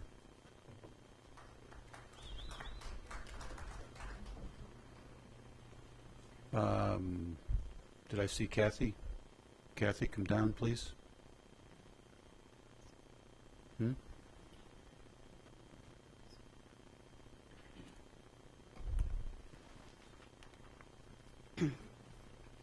Good evening. I'm short. And I'm Kathy Kentner, Ward 1. First, I would like to start by thanking our staff for incorporating into the comprehensive plan many suggestions from the community, including two that are very dear to my heart, the middle school sports and the school resource officer programs. But I'm here tonight to address my elected officials. And I'm here because I'm concerned about our process that was used to compile this document that will guide our land use decisions for the next decade. Article 4.5 of our Lakewood City Charter, a document akin to our state constitution, states, quote, ad hoc advisory committees may be created or abolished by resolution or upon motion of the City Council. There was never a resolution or a motion to create the committee that put together this comprehensive plan document. This is a violation of our city charter. How are we to expect our citizens to follow our codes and laws if we as elected officials do not do so? Next, in assembling this questionable committee, you all chose to invite every single one of the registered business organizations in the city to have a seat at the table. And you chose to not invite any of the registered neighborhood organizations. Now, I've heard the comment that the reason for this is because everyone on the committee lives in some neighborhood. Well, by that same logic, everyone who lives in a neighborhood shops at some business. So let's please leave that argument aside. Tonight, I really am asking you, each and every one of you, number one, how did you form this committee? And number two, how did you and all of you, how did you come to the conclusion that every single registered business organization should have a seat at the table, but not every registered neighborhood organization? Thank you ahead of the time for the courtesy of an answer. Thanks, Kathy. Come on down.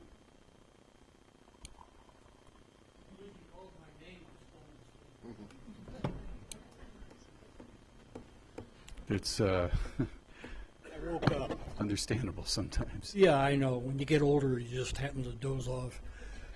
My name's Ken Brownwoods. I live at 9673 West Virginia Drive. I'm president of the Alameda HOA. I'd like to comment on several things that have been mentioned here at this meeting. Milestone keeps coming up with the fact that they want to go ahead and make this an NMU. Am I correct? MNU? MNU? Yeah. Okay. And make it more to bust up or to break up the residential area. I moved to Lakewood in 1950. I came from Denver, went to North High School. My folks moved out here in Lakewood, and I've lived here ever since. I've seen a lot of changes within this community. The reason I'm still here is because I love Lakewood. But I cannot believe that this new comprehension plan with the development of Kipling, the widening of Kipling, the widening of Alameda, and the Federal Center is developing with the St. Anthony's Hospital and their development there. We are looking at high density and a lot of traffic and everything else here. Please do not vote for the comprehensive plan. It will not work. Thank you. Thank you. Anyone else? Heather?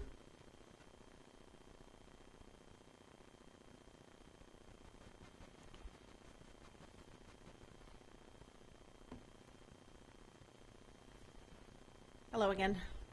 In the house, let's see here. What you've heard from people tonight is that there is overall support for many visions of this plan. However, what comes up over and over and over again is a very real concern for existing neighborhoods not being adequately protected. A specific example of this is in the housing section. There is vision and specifics for providing housing types that appeal to the millennial and baby boom generations.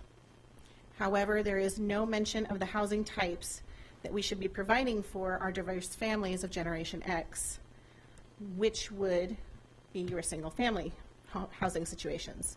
Please provide a vision for the housing for this generation also. Thank you. Anyone else? All right, with that, public comment is closed, and I am going to open it up to council comment, and perhaps one of the ways to start is with, I'll start with Councilor Quinn, and then I'll go to Councilor Paul for the aforementioned, some aforementioned amendments. Councilor Quinn? Thank you. I actually had a couple of questions for staff. If you could indulge me just for a minute. With regard to the manner in which you went about folding or incorporating the neighborhood plans into this comprehensive plan document, could you, I guess I should, I'm not sure who would address this, just describe how that was done, because it seems like it would have been a very complicated, even monumental task, if you will. It was, and to save them the stress of reliving it, I'll answer the question. Holly and Rob and Mallory put together a spreadsheet for each and every existing neighborhood plan that we have. And for each plan on that spreadsheet, they listed out every single policy item and every single action step in each of those plans. And then we categorized the current status of that policy. So either it was something that had been achieved, or it was something that was always intended as a neighborhood responsibility, for example, maintaining a neighborhood newsletter, that sort of thing. Or it was something that had been transferred to the jurisdiction of the zoning ordinance, a lot of TOD things and that sort of thing. Or it was something that was still relevant and needed to be accomplished. And it was those latter items then that were all incorporated in this document in some way, shape, or form. And we documented each step of that. So every policy item from every plan, we've documented either whether it was achieved, whether it's a neighborhood responsibility or where in this document it went. And then we went on to meet with the neighborhoods and present those documents to whomever asked. We attended several neighborhood association meetings and walked through those documents with various neighborhood associations. Okay. Thank you. Just one other question. And that is, keeping in mind, of course, the fact that a comprehensive plan is an advisory vision guidance document, does showing an area as a neighborhood activity area on map mandate any particular type of development, or that development will occur at all at that location? No. In fact, I think there are really a couple things going on here. First, the vast majority of our map, as if you look at the map, the general map on page 3-21, you'll see that the vast majority of it is this yellow beige color, this stable neighborhoods. Every existing single-family neighborhood in Lakewood is identified as a stable neighborhood. The remainder of the property, vacant properties, commercial properties, industrial properties, were all given another designation. These are properties that are not existing stable neighborhoods. And so they were identified either as growth areas. These are areas where we see a lot of new residential and commercial growth going in, or community activity areas, which are sort of larger commercial centers, or this neighborhood activity area, which is the least intensive in our mind. But these are the areas that will likely develop at some point in the future, and by virtue of their location will not likely develop as neighborhoods, but could. There's nothing to prevent them there's nothing in this plan saying they will develop as something or another. We've just generally put them in categories of what they will likely be seen as and what they're likely appropriate for based on their location. Okay. That's all the questions I have for now. Thank you. Let's do it. And by the way, I want to encourage council to ask questions at this point before we get into amendments, just to amend what I said a few minutes ago. Let's go with the question period first. So quick follow-up.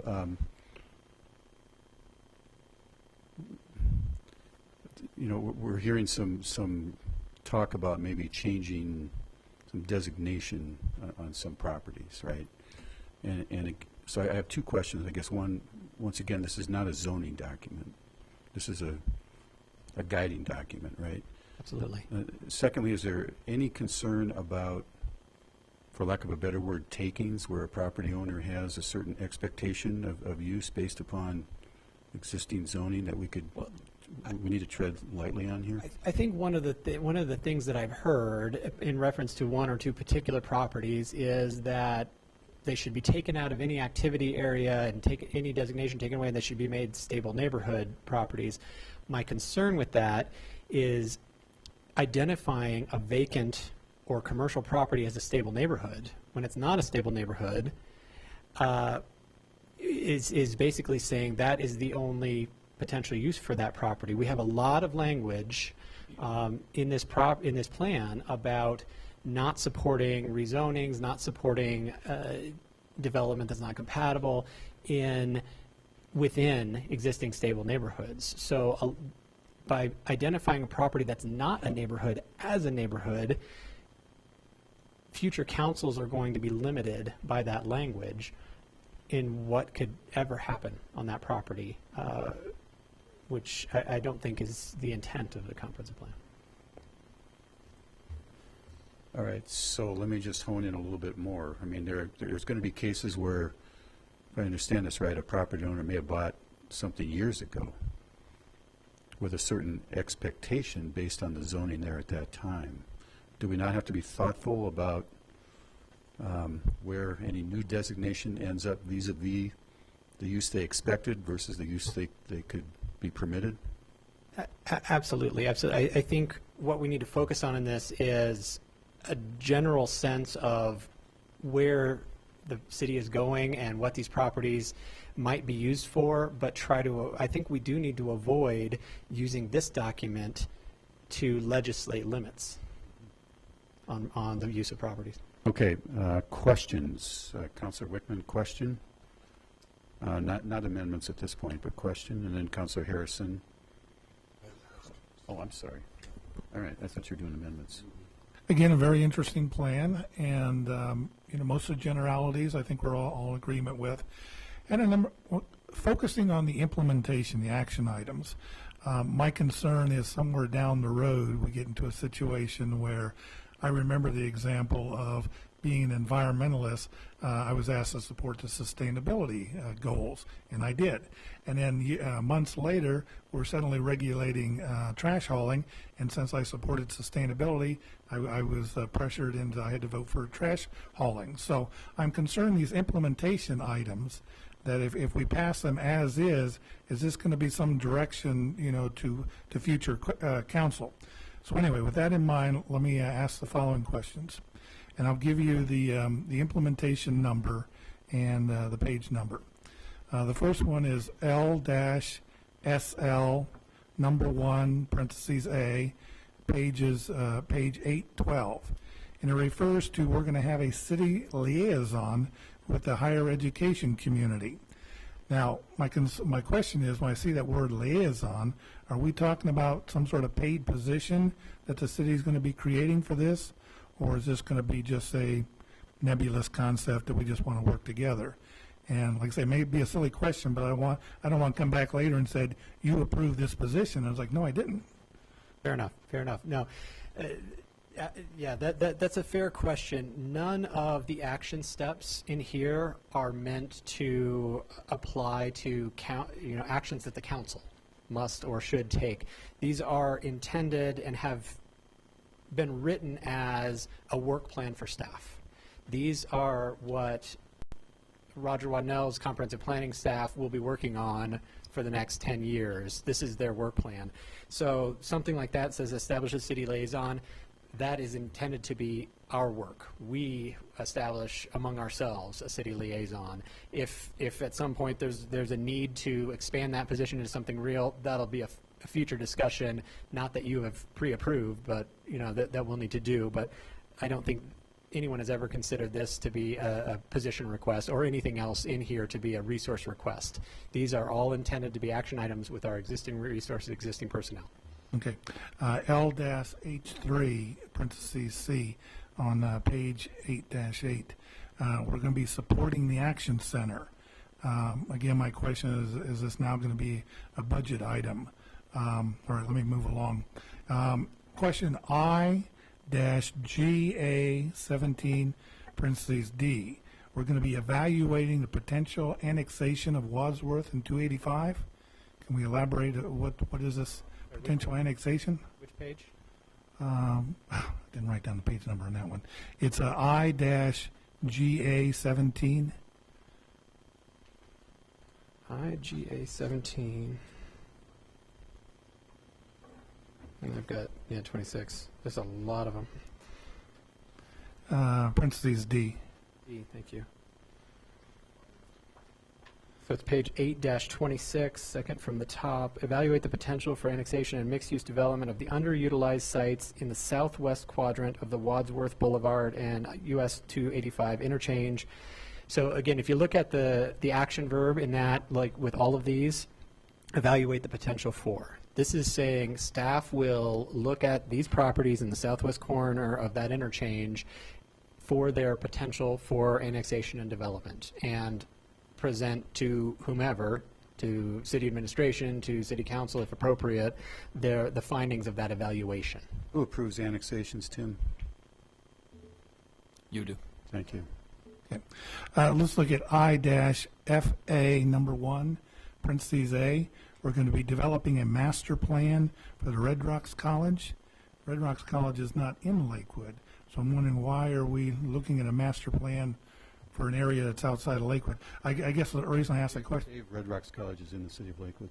It is. Physically within the city? It's not on the border? Dave, it's in the city of Lakewood. Okay. All right. My question is, are we going to end up having another study like with the Denver Federal Center where, $900,000 for studies?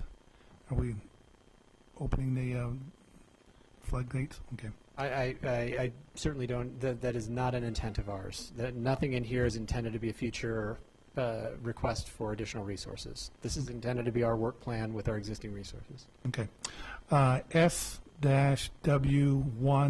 parentheses A, page 8-37, we're going to be, the action verb here is implement. That sounds pretty prescriptive. Implementing the Bear Creek Association watershed plan. What is that? Is that going to cost us monies? That's not, and that's, I don't know if anyone from Public Works is still here, but that's actually something that is required to be implemented. It's floodplain, I'm sorry. Yeah, it's an existing watershed plan that we're mandated federally to abide by certain watershed requirements in the Bear Creek. So it's not going to be a new budget obligation? Something that we do already. Okay. Then the last one is L-PS number 1 at page 8-4. The action verb here is we're going to be utilizing surveillance cameras. That's kind of news to me. Sorry, can you repeat the? It's L-PS1, page 8-14. And again, the action verb here is utilize. Relates to high crime areas is where it lists it. Yeah, utilize Currently technology. use them, Dave. Yeah, utilize technologies such as passive and active surveillance systems within parts of the city that are prone to crime. PS is public safety, so these are these particular action items are items that came from the police department. These are on the police department's work plan. And so we are planning on going to surveillance cameras. I believe they already have some in high crime areas. Okay. Anyway, that's my questions. All right, continuing with questions, Councilor Paul, and then Councilor Harrison, then Shakti and Roybal. All right, Travis. Pertaining to Westland and Westland Mall, I noticed that we carve out kind of specific Belmar, Colorado Mills, Jewel, and Wadsworth. So we carve out separate areas. Do we just fold the Westland kind of area into Oak Street? Is that the philosophy now, instead of potentially identifying that out on its own? As a growth area? Yeah. Yeah, I mean, it's part of a larger, what we call West Rail, West Colfax growth area. There's no boundary division, whereas Belmar has set boundaries. Exactly. It doesn't have an extent. I noticed when we deal with water, there was one thing absent, and that was purchasing or acquiring water rights as available. And looking out into the future, that might be something we want to put on our radar if that comes available. Okay, I'll note that. And could you explain a little bit further about CCU and their student housing being put under the fold of multifamily? Sure, and by that, I think we're referring to the existing land use map, which is on page, any idea? Give us a second. So on page 211, you will find the existing land use map, and this map, unlike other maps in the plan, is not a future, not intent, it's not even zoning. It is what is the current use of a piece of property. And we've tried to categorize that as best we can. In terms of student housing, the only real options are either education or multifamily. In terms of the characteristics of those buildings and their impacts, we determined that dormitories work more like multifamily than education. Again, this map doesn't have any impact on what should be there or what the zoning should be. It's just what's sitting there and now. Thank you. And pertaining to the bridge over 6th, that was actually something that was originally included in RTD's West Line that was pulled due to lack of funding, correct? Correct. That's been in the works for 10 plus years. Absolutely. Okay, thank you. Okay, Councilor Harrison, Councilor Shakti, Councilor Roybal. A couple of simple questions.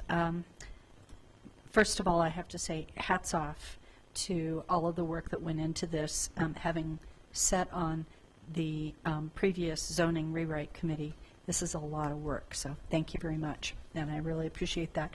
One question that I think we need to ask is, there was some comments about agricultural land designation. Could you address why we don't have that even though we've got that use? People are, I'll use the Mullins as an example, the Everett Farms. We don't have that specifically listed as agricultural. Is there a reason why not? You're asking why we don't have an agricultural zone district, or we do have an agriculture designation on our existing land use chart. So We have it in zoning as a permitted use. Is that how you're addressing it? no, I guess what I was saying is where we identify in our existing land use chart, we do have an agricultural category to identify where agricultural land exists in the city of Lakewood. But in terms of zoning, is that what you're asking? We don't have an agricultural zone. Is that your question, why we don't have an agricultural zone? Now you have me confused on what my question really is. He's good like that. It works really well, too. Do you have a, no, I won't say that. My end goal is I want those places that are currently in urban agriculture to be able to remain that way should they decide that they wanted to. That would be potentially Horse Council. It could be, and as long as we're protected, then I'm fine. Okay. We absolutely, as part of the last zoning rewrite, we Okay. expanded the. That's what I was thinking. Okay, and I just wanted to say that out loud. Now, how do you define stable neighborhood? We have basically identified all of our existing single-family subdivisions as stable neighborhoods. There are areas of single-family within our existing transit areas that have for years been zoned transit or mixed use around light rail stops that are within growth areas. But stable neighborhoods are everything else, and I can read you the definition if you'd like. I couldn't find it. So maybe you just need to point me the direction. It is. It's on page 3-19. Stable neighborhoods are identified as in yellow on the map. It is anticipated that these areas will generally maintain their existing character. These areas these areas of stability encompass the majority of the city's established single-family and multifamily neighborhoods. Being located in an area of stability does not mean that these areas should not or will not change. It does mean that any changes, whether new developments, rezoning requests, or public improvements, should be carefully planned and implemented so that the character of the area remains. These are areas designated as R1, R2, RMF, RMH districts on the zoning map. Okay. I missed that page. Thank you. No problem. Councilor Shakti. Thanks, Karen. A follow-up on the question about whether change in status, neighborhood activity area, whether a change in status would be a taking. If a new category was created that allowed the land to stay undeveloped or have residential or have mixed use or have commercial, is there any reason to think there would be a taking in applying that category?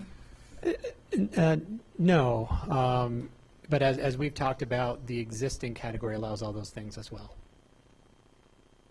What existing category? The neighborhood activity area category. But you're right. A category specifically designed to allow all those things would not represent a taken.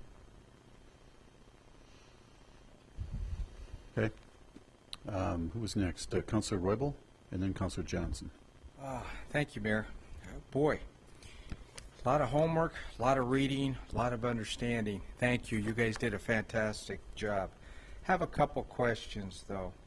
Did we reach out to any of our businesses when we were reaching out and having meetings with the community? Well, as I mentioned at the beginning, each of our 5 business associations was represented on our advisory committee. Okay. And then a couple of quick questions on a specific item, which is 840, and it's SWA1, parentheses C. Identify and evaluate strategies to reduce or eliminate the use of single-use bags in retail and/or grocery stores. Can we clarify a little bit about that? So, a major environmental issue is the single-use disposable bags, these plastic bags that end up in landfills in the Pacific Ocean. And so this action item is saying that we will look at different ways to encourage the reduction of the use of single-use disposable bags. Okay. And then the last item, which is 840 SWA 3, and in parentheses is D, which is at the bottom, close to the bottom of the page of 840.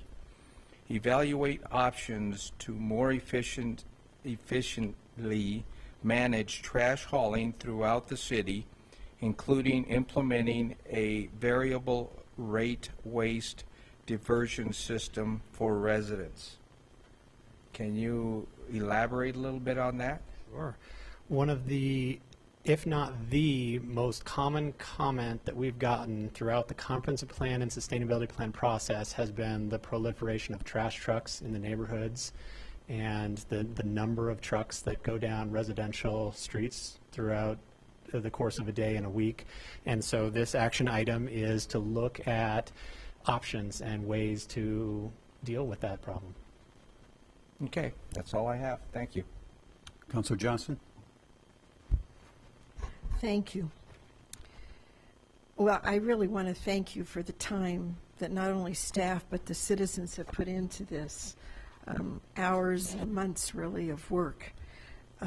It's an incredible document, and it has extremely serious public policy implications, and frankly, it will be used to justify future ordinances. It's not benign. It sets the course for the way we see ourselves grow and conduct business, basically. And in many places, as I've read it like 3 times, Travis, I've put on the sides, this is awesome, this is perfect, I love it, I agree with it. But I've got some questions as well. In reading through Lakewood Lives, there is wording that states, quote, ensure that new multifamily mixed-use and commercial development adjacent to single-family neighborhoods are compatible by incorporating appropriate design, scale, height, and transition. We had a little bit of an issue with a new townhouse going up at 8100 West 10th. There was no transition. We've got 3-4-story townhouse right next to a single-family home. I'd like to see language in here somehow that can address that so that we don't find ourselves in another, which I think, embarrassing situation like that, because the developers are watching, first off. I'd like to see some language there. About 15 to 20 times in the document, we've got language that talks about maximizing high density and building heights allowed by the zoning code. And it's really a theme throughout the entire document, is maximizing high density. Ward 1 is going to be particularly affected by this. However, this is going to affect the entire city because there's also language in here that talks about when we did the zoning code and the ADUs. So maximizing density is going to happen everywhere, even though we're talking mostly about the corridors. Throughout the document, we've used DRCOG, Denver Regional Council of Government, as the source for predicting our level of growth. I'm kind of curious, how do they come about that? And are there any other sources that actually have the same type of prediction? I don't know, if they how credible they are. I know they are, but it would still be comforting to know that there's other sources for that. Remy, would you mind if we began to answer the questions? Sure, go ahead. That's a couple now. Sure. So I can't speak to either DRCOG's methods in their prediction model nor other prediction models out there. I guess the broader answer to your question is yes, this plan assumes that Lakewood is going to see some population growth based on the models that are out there, DRCOG and others. And it's predicated on finding a way to incorporate that growth without impacting our existing neighborhoods. So that's the basis, that's the model of this plan, is where can those people go without impacting our existing residents unduly. So if I may, I'm going to ask our DRCOG representative, Councillor Shakti, to clarify. I would just add that in my experience being, I don't have the details of how the data is created, but I have heard many large business groups and other organizations praise DRCOG for the accuracy of their predictions. So they are a very well-respected source of this kind of information. Are there other sources that we're aware of out there? To supplement DRCOG? I can certainly look into that. Yeah. What are you looking for? For growth projections. We're basing it on one particular source. They are our metropolitan planning organization. That's what I understand that's that, what they do. but I'd like to know if there's another source. That's all. I would just briefly address that. DRCOG has its own staff. Shakti is the board representative. I'm the alternate. And we hear presentations, and DRCOG goes through what's called a Metro Vision planning process, as similar to the process we're going through with the comprehensive plan. But they're looking at planning for the entire region. Right. And as part of that, they have a very large staff, and then one particular group on their staff that goes through and does the population modeling, looks at the areas where more growth is anticipated, and so that's really where it comes from. And we've heard the presentation, and I'm sorry we don't have it here with us tonight, but I just wanted to briefly address that because I can assure you DRCOG goes through a fairly elaborate review process. It has to go through staff, and it has to go through the board of directors. So okay, just thought I would add that. Thank you. Oh, that's fine. Also, because Ward 1 has IBER, this is just kind of a sideline. They are the least capable, really, of accepting the kind of growth that we're predicting there and that we're going to allow, in my opinion. Some of us went to the city summit, and there was a wonderful speaker there, Bill Strickland. He said something, frankly, that has haunted me ever since last week. He said, environment drives behavior. And I've really given that a lot of thought. By pushing such high density and affordable housing into that area, it's going to affect the crime rate. People like space around them, and frankly, with the light rail, there has been an impact regarding the crime. That part of Lakewood already suffers from one of the lowest amounts of park and open space available. And yet we are looking at pushing the high density to the max as far as how many people and the height of the buildings there.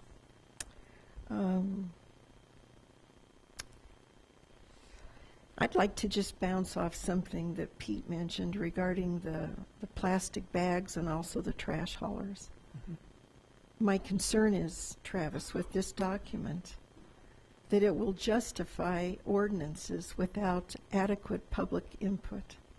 Those are two areas, in my opinion, that need a lot of public input, and frankly, they probably both need to have study sessions. Mm-hmm. By putting that in here, we are just kind of creating a trajectory just to go ahead with that. I do have concerns about that. If I could answer that, all that you are doing by putting those items in here is putting research of those items onto our work plan. Again, that implementation chapter is our work plan for the next decade. And this, what it says in there regarding those two items are, look into it and evaluate options. So by having it in there, you're saying these are important to look into, and we will look into it and present our findings to you.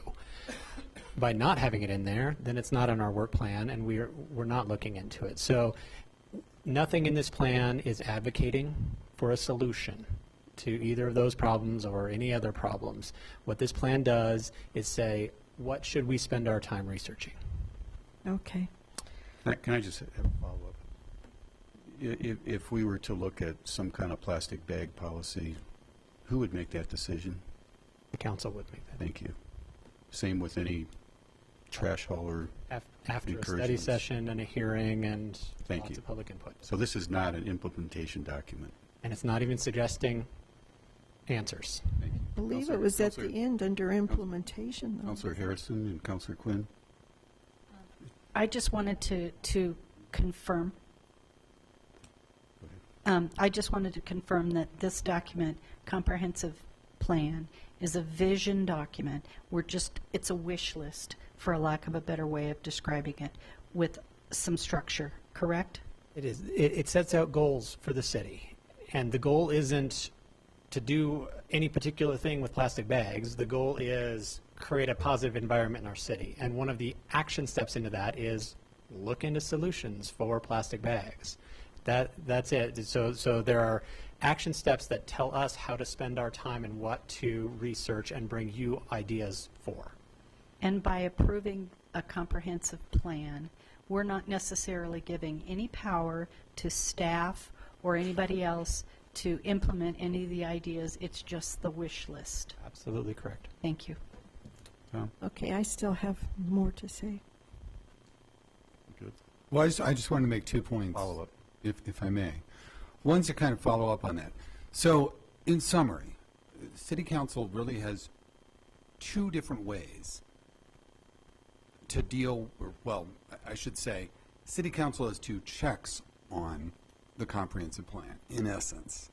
We have to approve a budget annually that would implement certain parts of the plan.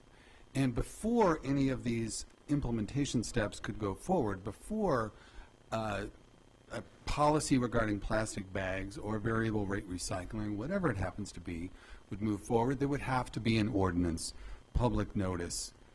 We would have to go through that process. So we have those two processes beyond that, approval of the budget and approval of an ordinance. And I actually had actually, you know what, I'm going to let Councilor Johnson finish, because my question has nothing to do with that subject. Those are just follow-ups. You still have the floor. Thank you. There's a couple places in the plan that actually mention businesses. Okay. And one of them, frankly, is Centura, who's near and dear to my heart. It's in Ward 1. It regards future land use with Centura. I think that by having that in the plan, Travis, it leads one to think that there's already a predetermined agreement in place. And frankly, I do not think it reads well. And I'd like to see that taken out of Do you there. have a page number or a reference? No, I don't. Oh, wait a minute. Page 8-23, 1G, 8A7, in parentheses, small e. It's regarding the Federal Center. Okay. And Can I just mention that they own the land? They already own the land. Not the Federal Center, they don't. This isn't the Federal Center. And They own 25 acres to the south of the current hospital. and I'm not talking about that. I'm talking about north, talking about the Federal Center. And with all of these action items, if you recall, the implementation chapter at the back is a compilation of the action items from the plan. So that particular action item, if you'll go to page 5-34, you'll see that each of these action steps in the back, this is just where we compile them, but they're taken out of their context. The context of that is a goal to transform areas along Union Boulevard into a mixed-use urban corridor in accordance with the growth area use map and transit-oriented development principles. And then there are action steps that relate to that goal. So this is one of those action steps, as the mayor said, to partner with Centura Health on their land to help facilitate the expansion of that medical campus on the Centura land. It's not dealing with the They north part. own the land. I understand that, All right. Bob. I'm talking about the federal center. No, that's correct. Refer to the federal center. They own, this is not in relationship then to the federal center. Correct. Okay, that's a good clarification. I need to know that. Thank you.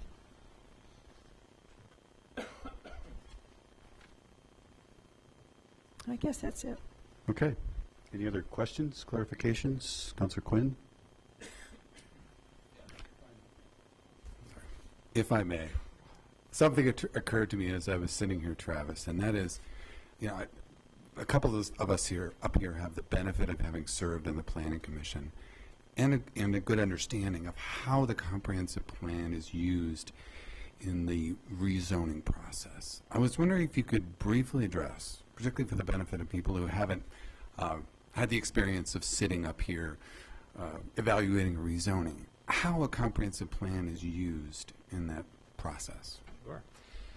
One of the criteria in our zoning regulations for approval of a rezoning is conformance with the goals and policies of the comprehensive plan. So in our staff report and in our staff presentation to the Planning Commission and ultimately to the City Council as well, for a rezoning, we evaluate that rezoning proposal based on the standards in these comprehensive plans. So a rezoning proposal in a sustainable neighborhood is going to have to meet those tests that I read earlier about compatibility with the existing character of that neighborhood.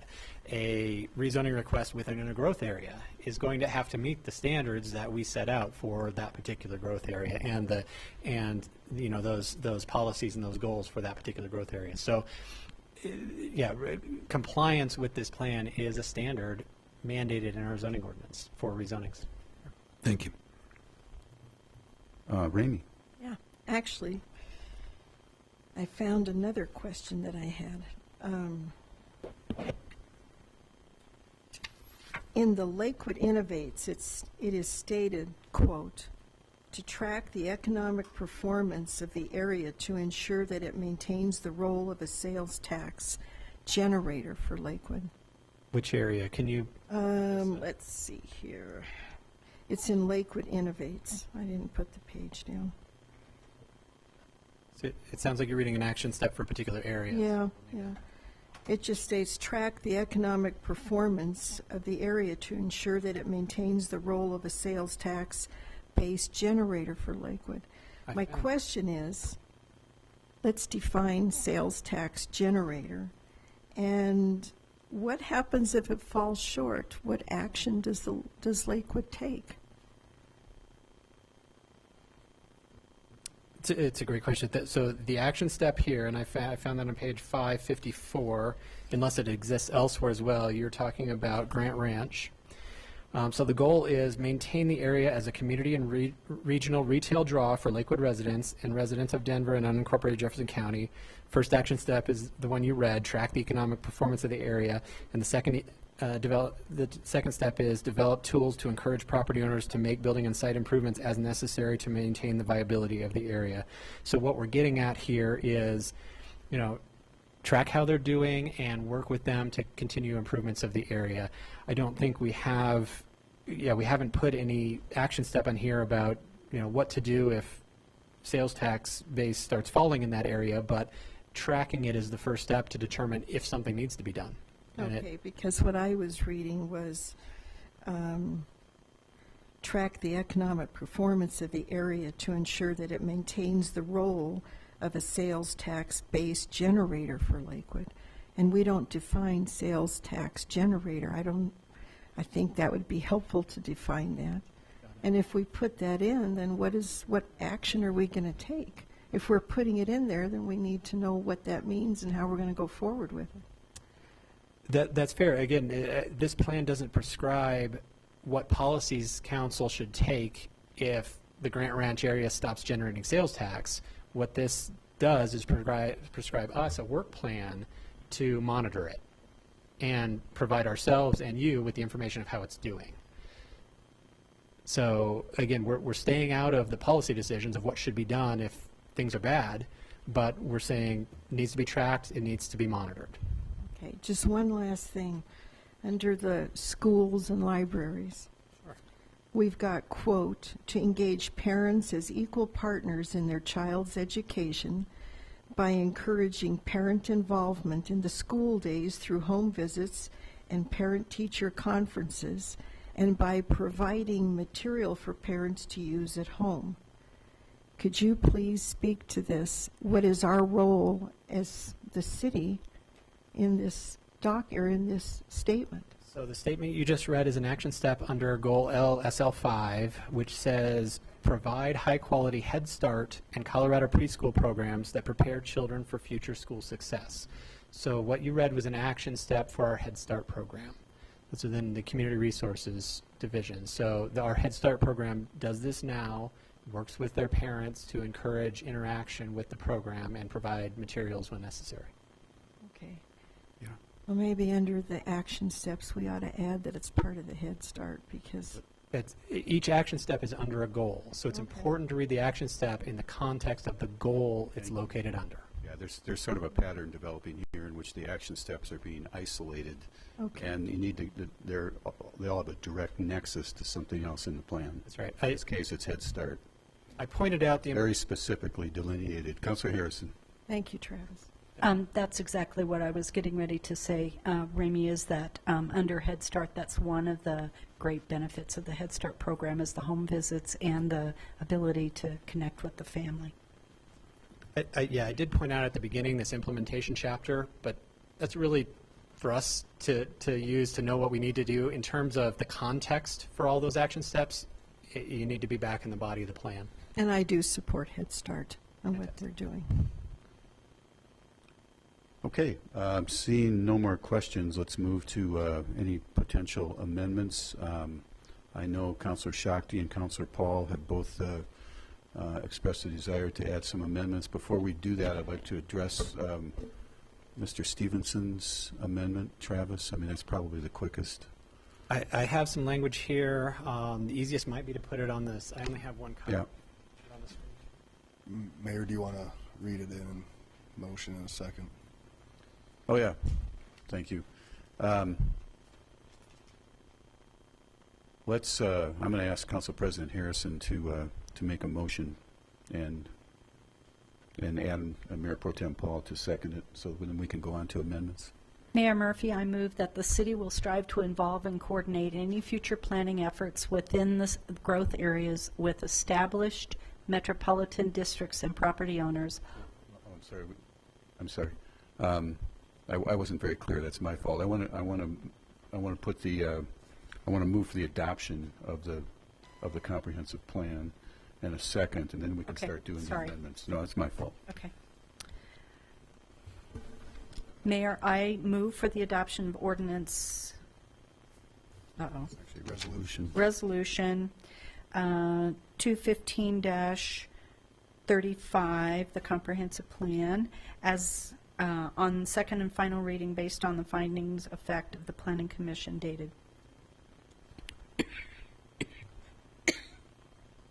Do I need to do that all over? Really Just clarification, because it is a resolution, it would not be on second and final.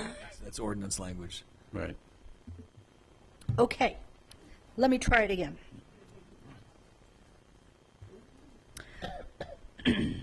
I move for the resolution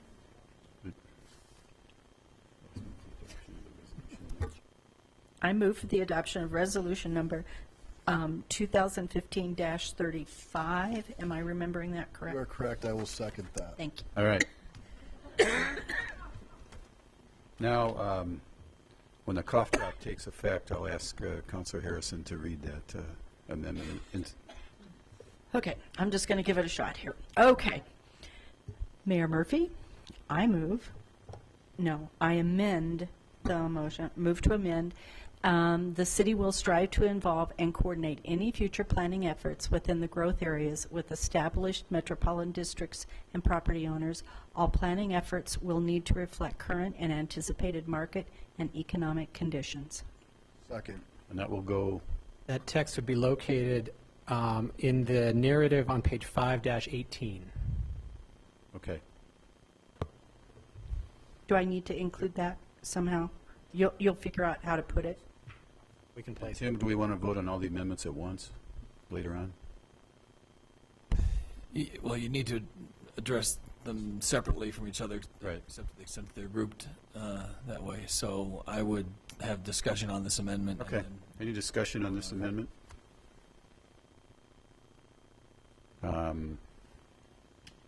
Go ahead and just speak up, because there's lights on for other reasons here. Scott?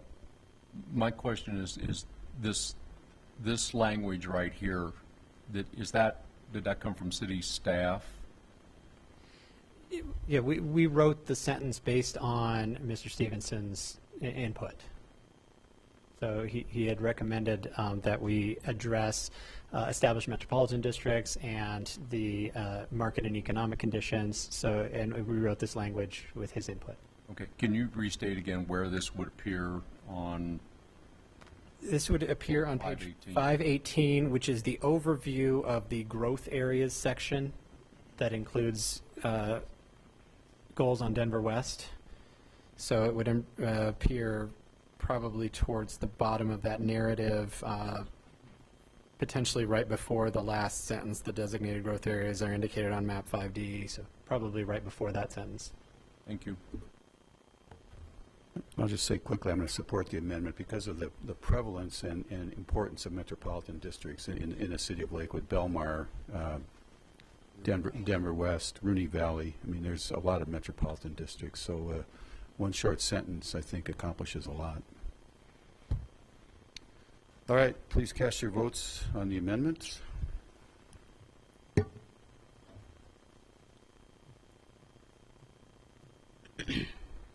Still waiting for a couple of votes. All right, that amendment passes 10-0. Thank you. On to, again, Councilor Paul and Councilor Shakti, whoever wants to go first. Well, this sounds like a lot, but I have 12 proposed amendments. And it does sound like a lot. But they can be handled rather quickly, and I think if it's okay with our city attorney, we can put them down there for the audience to view. I could potentially just read through them, and then if somebody has questions or wants to pull one to not vote on that, or vote on that separate, we could do that. So we can try to do all 12 at once. Proposing a motion that would encompass all of them except any that get pulled, pulled aside by. Is that acceptable? No? Yes, no, as long as it remains clear that you're starting with the entire package and each one can be removed at the request of a Yes. council member. So is that clear to my fellow councilmates? All right. So I have number 1 on page 1-5, and we would add the following paragraph at the end of the existing text. Copies of the historical neighborhood corridor, special area, and station area plans are available in the Lakewood Planning Department library or online for reference by staff and residents. And I added or online because that was missing. So that's 1. 2, page 4-3, add the following paragraph. This chapter reflects the overall intent and includes relevant information, goals, and action steps contained in the previously adopted neighborhood plans. Refer back to 1.5 for more information on neighborhood plans incorporated in this document. 2, number 3, page 410, revise goals L-N2 as follows: respect and protect the existing character of Lakewood's stable neighborhoods. 4-10, revise action step LN2A as follows: only support the rezoning of single-family properties in stable neighborhoods. We struck that only there when the rezoning request is consistent with existing surrounding land uses and the character of the neighborhood. 4-10, revise action step L-N2C as follows: through the site plan review process and design guidelines, ensure the new multifamily mixed use and commercial developments adjacent to single-family neighborhoods. And it'll continue. 6, 4-10, add new action step L-N2D, develop new residential design guidelines that reflect sensitive design principles, and through the site plan process, work to mitigate the impact of infill development on existing single-family properties. Number 7, page 4-10, add new action step LN2E, require developers to solicit input from neighborhood organizations for rezoning and special use permit proposals. 8, page 4-11, add new action step LN3G, continue to provide staff support to neighborhood organizations when requested, including the development of new neighborhood plans when conditions warrant. Number 9, page 4-18, revise goal L-H1 as follows: provide an adequate mix of housing to meet the needs of all segments of the community. 10, page 4-42, revise action step L-PS6C as follows: when franchise agreements are updated, work with telephone is the addition, because that was not in there. And then 11 is page 5-18, revise the third paragraph as follows: growth areas are located along major transportation corridors with frequent rail and bus service in addition to automobile access. It is important that the transportation system maintain adequate capacity to accommodate the future growth intended for these areas. As growth occurs, the city will monitor the transportation system to make sure it supports the city's land use vision. And finally, number 12, page 6-22, revise action step M-F L1A as follows: develop a citywide multimodal transportation plan to create a coordinated and cohesive vision for Lakewood's future transportation system based on existing zoning and projected growth. And so that this is amendments that have come from the community, different neighborhood associations, and dealing with different people. So I would present those. Okay, I'm going to try to. Second. All right, we have a motion and a second. Thank you for that, Karen. And recognizing that for amendments, we still have Shakti and Councilor Wickman. Let's talk about these 12 amendments right now. Can we? Looks like Councilor Quinn wants to weigh in. I would like to start with a question. If you can kind of move that back. I'm sorry, Travis. I think I have a question on 2 of them.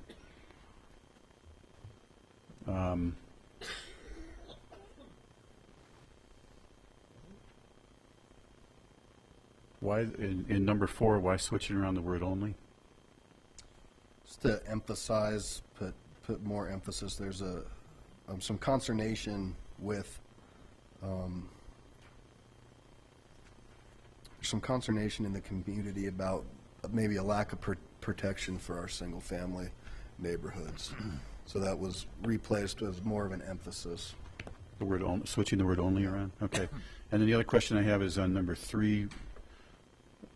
Talk about the addition of the word protect, and maybe this is a question for Mr. Cox, but what kind of implications does that potentially have, if any, down the road? And if I may, part of that was taken and included from our previous comp plan, the protection, so. Okay. Not that we don't want to protect the neighborhoods, but I just want to. Right. You're talking about protecting the existing character, which is the phrase used, and that is the kind of language used to describe goals and probably in this plan and others. Because you are protecting the character, again, doesn't mean that areas around the neighborhood would not see some change, but it would be one of the standards to identify the character as something to be considered. Okay. I'm good with that. Councilor Quinn? Well, so let me clarify on that. What is the word stable supposed to mean? You've added that adjective. What's the purpose of that adjective? Stable reflects back to our definition from earlier. Is that 319? That's the term used pretty consistently throughout to define R1, R2, Yeah, 319. RMH, and RMF. It's 319. Districts. Yeah, it is. So those areas that are zoned for So areas that residential use. should not or will not change, it means that by any changes, whether new developments, rezoning requests, or public improvements, should be carefully planned and implemented. So it's emphasizing the majority. We've labeled the majority of the city stable neighborhoods. So it's emphasizing. Majority of single-family neighborhoods as stable neighborhoods. All right, Councilor Quinn? Thank you, and I do support the amendments proposed by Councilor Paul, but I did have a question that just occurred to me as I was sitting here, and that's with Amendment 8 that refers to providing or continue to provide staff support to neighborhood organizations when requested, including the development of new neighborhood plans when conditions warrant. Just hypothetically, what could those conditions be? Well, either significant changes or a significant change in the vision of a neighborhood. So, you've got a new comprehensive plan that lays out broad visions and gets a little bit into visions for different parts of the city, but, if an existing neighborhood has a new direction that they want to go, or new development that they want to seek, or, different ideas, the idea of this comprehensive plan is to consolidate everything that we've done until now into one plan, but not to stop things in the future from changing further. There will be changes, and if we don't do another comprehensive plan for a decade, it doesn't mean that there won't be incremental planning done between now and 2025. And I think this sets up the possibility of that. And if I may follow up on that, so the incremental change, absolutely. But also, it's new to the community that we are now, moving into this document versus having all these neighborhood plans. So this is a further commitment from the city that we're going to be there, we're going to be your partner, we'll work with you. If you want to develop a plan or you need some assistance, we'll be there to do that. Okay. Thank you. Councilor Johnson, to the amendments that are Thank you. on the floor. I have a question regarding this amendment as well. Do we have any idea how many neighborhoods did not have plans to bring to the table for this? Depends on how you define neighborhood. Yeah. There were probably plans over a third of the residential areas of the city, maybe. There are more residential areas of the city without neighborhood plans than there were with, I think is a fair statement. Right. Okay, and so they will be the areas that did not have them. We will be still working with them to try and help them develop a plan, and as you said, this is a living document, maybe try and incorporate them along the way? Absolutely. To the extent that our existing comprehensive plan works, great. If there is additional work needed in any neighborhood in the city, that's what planning staff is here to do. Okay, thank you. All right. We have a motion and a second. We've had discussion on these amendments, and we noted the one quick addition to the written. You said "and online," right? And online, yeah. And that was in amendment number 1, page 1.5, just the inclusion of are Right. available in the Lakewood Planning Department library or online. Go ahead. I have one more question. On number 10, Adam, Yes, ma'am. do you think maybe, because we're talking telephone, cable, internet providers, all of those are kind of either IT or communication. Cable might, are we limiting just to these three kinds of franchise agreements, or could we just call it IT, informational technology? Would that also include? Well, and the reason why telephone was left out, cable and internet, and so we have franchise agreements with CenturyLink now, and there's a potential that there may be different ones along the line. So, yeah, I mean, if I'm fine with consolidating that, but Who else do we have franchise agreements with? We have one with Excel, for example? Excel, yeah. Right. yeah. I mean, theoretically, you could end up with other technologies that are not specifically enumerated here because that area keeps changing. But if the intent was to cover the whole universe with which we have franchise agreements, plus these other technologies, electric and gas would be another area where we have franchise agreement. If you're only contemplating communications technologies, then you would need to include. Well, we could just do, we could just write or strike, when franchise agreements are updated, work with the providers. So you could just strike telephone, cable, and internet and replace it with work with the providers. You could say service and utility providers as well. Service and I like utility. that. Work with service and utility providers to expand and enhance services throughout Lakewood. All right, so it's been re-amended to say, we'll take out telephone, cable, and internet, and we're going to insert service and utility providers. Clear? Okey doke. Any other questions on the amendments? I think we need a motion already? All right. Yeah, we're good. We have a motion already? Motion and a second on the amendments? We do, and perhaps just to clarify, because this is a little bit different, there have been no requests to remove anything from this list, so this motion would, with the change just made, approve all of these amendments in one vote. Right. All right, so we have a motion and a second. We've had discussion. Please cast your votes on the amendments. And it passes 10-0. Thank you, Adam. On to Councillor Shakti. So I don't know if it's appropriate. I'm happy to just sort of discuss this issue I'm bringing up before we move into having a motion. Sure. So when I moved to Lakewood, one of the things that struck me was the number of large areas of undeveloped land that were held by, well, that were private, and I learned later after getting more involved with things, held by a variety of private landowners. And it's, I may have a particular feeling for this land because some of you know I've spent years on agricultural policy. And part of why I did that work was because if you look at the land in the United States, most of the land is held in private hands. And so if you care about sustainability issues, it makes sense to care about private landowners with largely open land. Now, that's way less of an issue in Lakewood because by and large we don't have an agricultural community.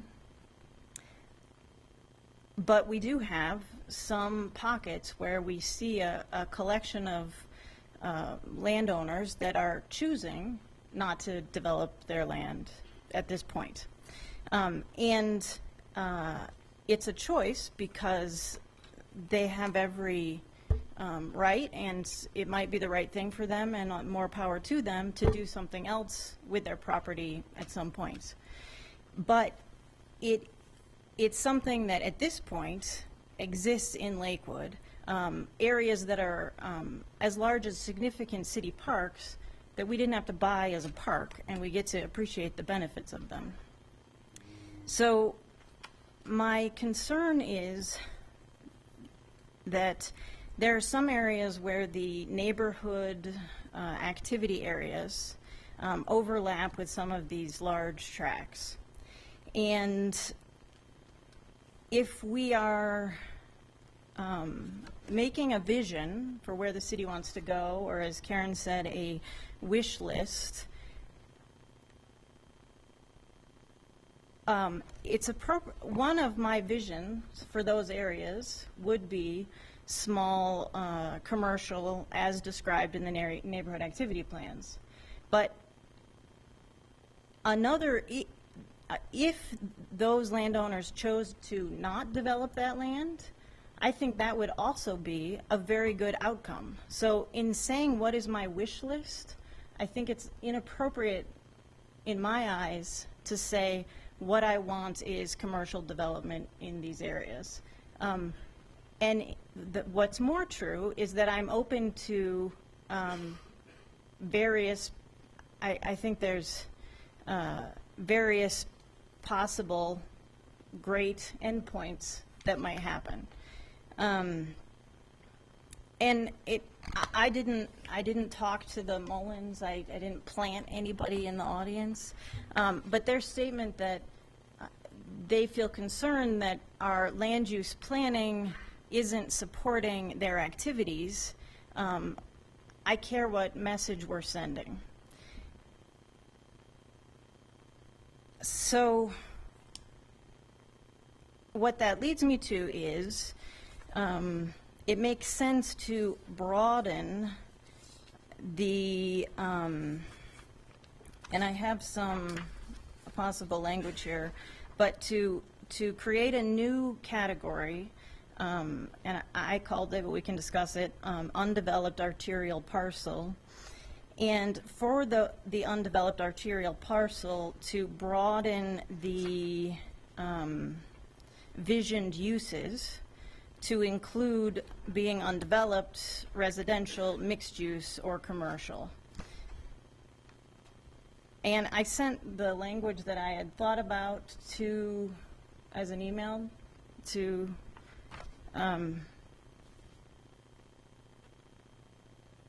and that's my thoughts. Any thoughts on that? So we're going to need to probably put a little meat on the bones here and get a little more specific about language. But before we do that, I want to say again, we've had this exchange verbally, but I want to be very thoughtful about creating an entirely new category.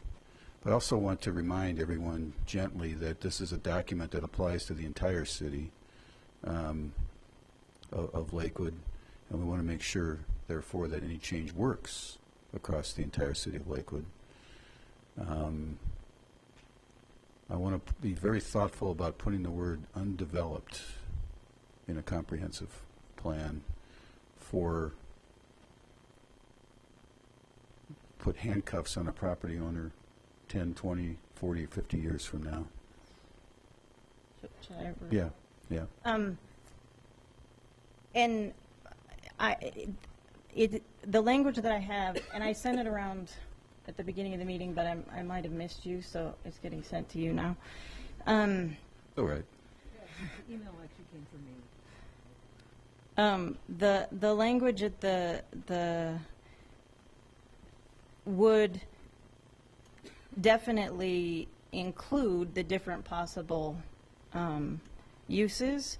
Now, the use of the word undeveloped, I don't know another way to put it.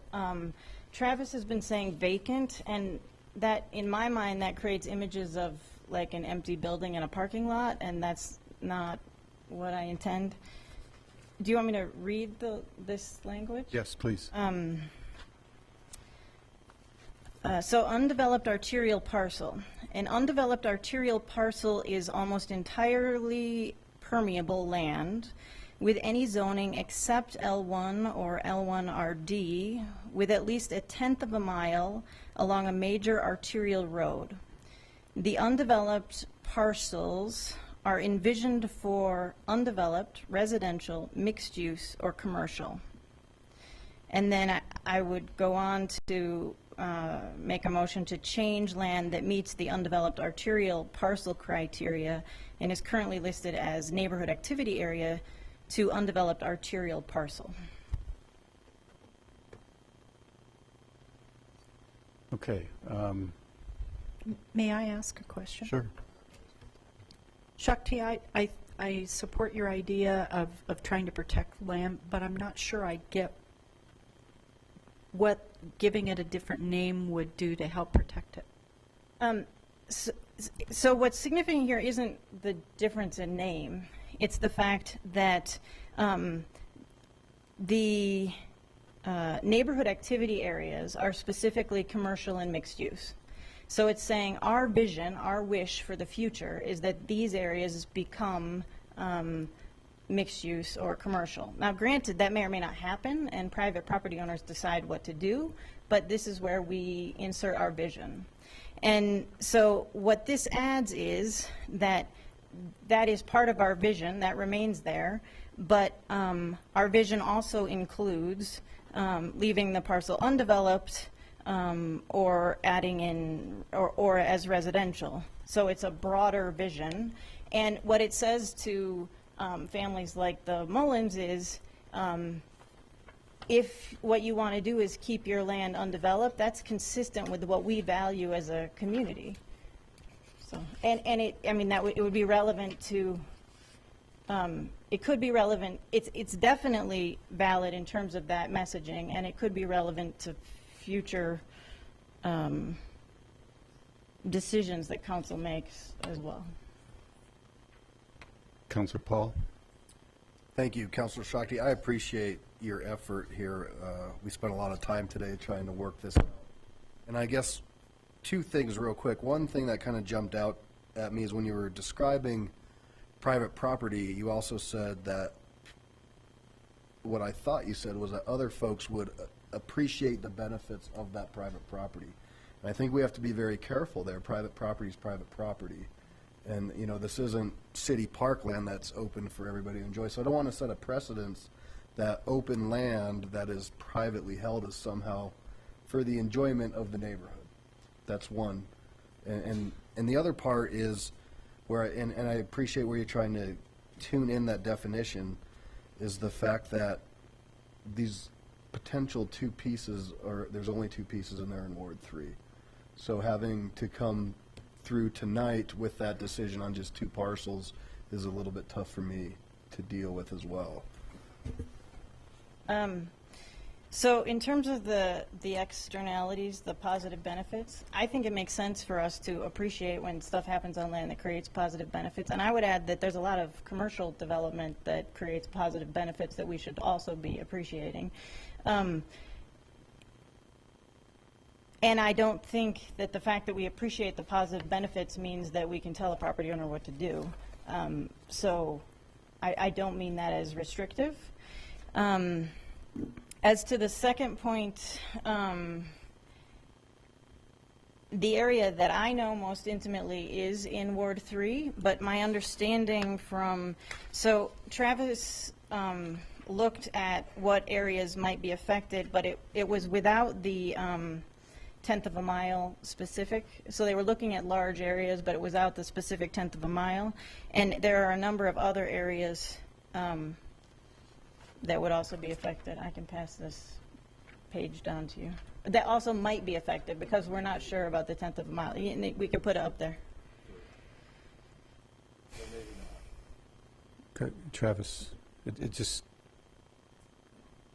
strikes me that at rather late hour in the evening here, we're undertaking something that could have consequences that we may not fully understand. Yeah. Shakti and I have worked on this a lot today, and I understand. I think where she's going. I think she and I have a disagreement about putting undeveloped as a goal, a future land use goal for property, or especially for particular properties. And it's actually something that has occurred to me as maybe another potential way to tackle this, and I hate to keep doing this at 11 o'clock at night, but I wonder if we can capture your sentiment rather than in regards to particular properties or particular category descriptions with a sentence in the overview, so on page 3-19, where it talks about land use vision and we talk about land use category descriptions. So in the middle of the page there we say the land use vision map identifies a number of land use categories. The categories represent the desired land use pattern and development intensities for each area of the city.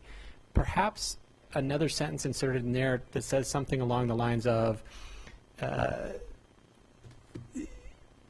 city, regardless of the notations on this map, the city values the benefits. I don't know what appropriate adjectives in there, but the benefits of undeveloped parcels of land. The aesthetic benefits. There you go. My concern with identifying particular properties and saying that one of the visions for these pieces of properties is undeveloped is that it's going to set up future battles where some people say, we've got guidance that says it's either undeveloped or commercial, which is not guidance at all. And I think if we're going to identify particular properties, we either need to say the desired land use is commercial or it's open space, and not both. But if we can not tackle that way, but instead add a sentence in the overview to say we value our undeveloped land, I don't know if that's... My concern is that when you say that you're concerned about putting it in a specific definition, but it's okay to put it in the overarching statement, that the implication is it doesn't mean as much in the overarching statement. But if we put it in a specific, it's saying these particular properties, in these particular instances, we value our undeveloped land. But don't we value our undeveloped land everywhere? No, we value it in places where there's like a large area in mass, because that's more meaningful in terms of the visual, and it's also more meaningful in terms of the wildlife benefits. But that's true in our stable neighborhoods and our growth areas, and yeah. It's not only along the major corridors. Right. Right. All right. So Tim, and then Tom Quinn, and at some point I'm going to ask. I'm just going to ask for a motion, and if there's a second, then call the question on this. Just a couple of thoughts as this language has evolved. One concern. And I realize Travis is working on the fly to come up with something to address everyone's concerns. My concern is having language like that about valuing undeveloped land in a general overview is anytime you have undeveloped land at issue, someone's going to find that language and say, wait a minute, if you're proposing development for this, you're not furthering that goal of valuing undeveloped land. Secondly, there's undeveloped land in all different areas of the city. Some is more suitable for development than others, and I would think that land along major arterials would be more suitable for development than some other locations. By emphasizing, and I think as proposed, the language talks about an undeveloped arterial parcel. This undeveloped parcel may remain undeveloped or could be residential or commercial. If I'm not in favor of the development of that land, I'm going to point to the repeated use of that term and say clearly the city's goal was to keep this undeveloped even if other uses were appropriate. So it sort of tips the scales maybe towards no development, and it does so on those parcels that are more suitable for development than others. You could actually have a situation where an undeveloped parcel elsewhere is more appropriate for development than along an arterial because we've singled them out as places where we want to keep them undeveloped if possible. So it's not my intention to tip the scales towards undevelopment. Instead, it's my intention to not tip the scales towards development. I just want the scales to kind of stay where they are. And it seems to me like if you were arguing that that our vision is not having development, it would be relevant that in the same sentence we talk about commercial and mixed use and. Okay, Councilor Quinn. Thank you, and I certainly appreciate the concerns expressed by Councilor Shakti. Very heartfelt, and I see where she's coming from. But I think there are two important points. One is this neighborhood activity area designation provides the kind of flexibility that we need to have. It's possible some of these areas will go undeveloped. It's hard to say at this point. As I asked a question earlier, it does not mandate a particular type of development that will occur in these areas. Secondly, I think they do, in effect, this designation, in effect, provides some kind of a buffer zone between the more active areas and the residential neighborhoods. But there's another point, and that is this discussion is occurring rather in a vacuum when we talk about agricultural lands, because in about 3 weeks, well, in 3 weeks exactly, we're going to be discussing the sustainability plan, which talks quite a bit about agriculture, about, for example, one of the implementation strategies for local and healthy food is to develop a comprehensive strategy in order to increase production, availability, and consumption of locally grown, affordable, and healthy food. So we are, in effect, covering that issue in 2 separate documents. We have the comprehensive plan and the sustainability plan. So I just don't think that we should talk about lands being used for agriculture or being protected in that form in a vacuum without remembering that this is going to be part of the discussion on sustainability as well. Travis? One more thought I have on this is, again, this document is something that you and the Planning Commission will use when you have a development proposal in front of you. If someone's going to leave their land undeveloped, it's not going to have a development proposal in front of you. So the question you have to answer when someone comes to you with a development proposal is this the right type of development? Right? And so the idea behind neighborhood activity, commercial activity, growth areas is to say, when this parcel develops, here is the right type of development. Not, it shouldn't be developed. And that's where we stand, I think. Yeah.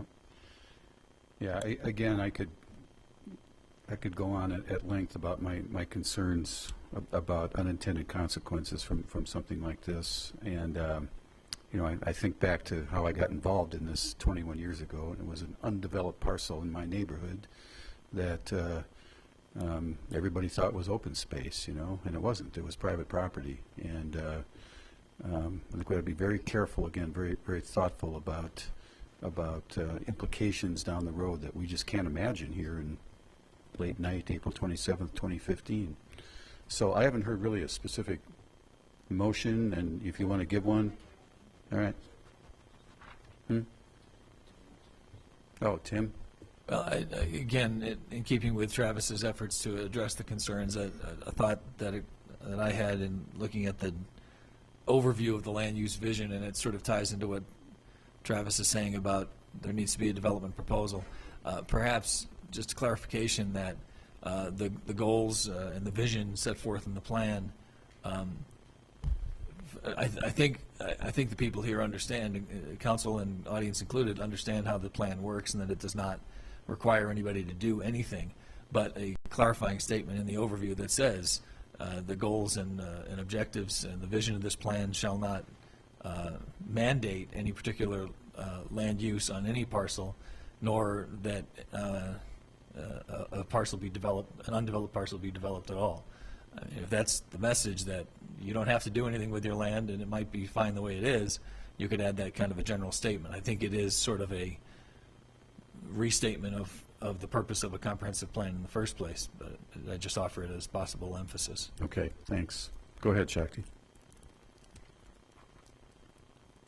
So the motion is for the map on 5B. It might be that you guys will have to help me in terms of which different pages will need to be amended in accordance with the language for it to be consistent. But a motion to create a new land use category description, undeveloped arterial parcel, defined as an undeveloped arterial parcel is almost entirely permeable land with any zoning except L1 or L1RD, with at least 1/10 of a mile along a major arterial road. The undeveloped parcels are envisioned for undeveloped residential, mixed use, or commercial. And then the second part about, should I include it in this motion or do another one for the, if it's the transition language?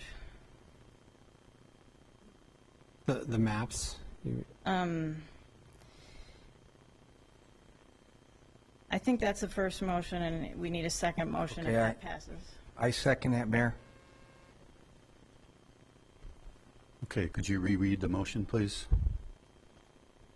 Motion to create a new land use category description titled undeveloped arterial parcel.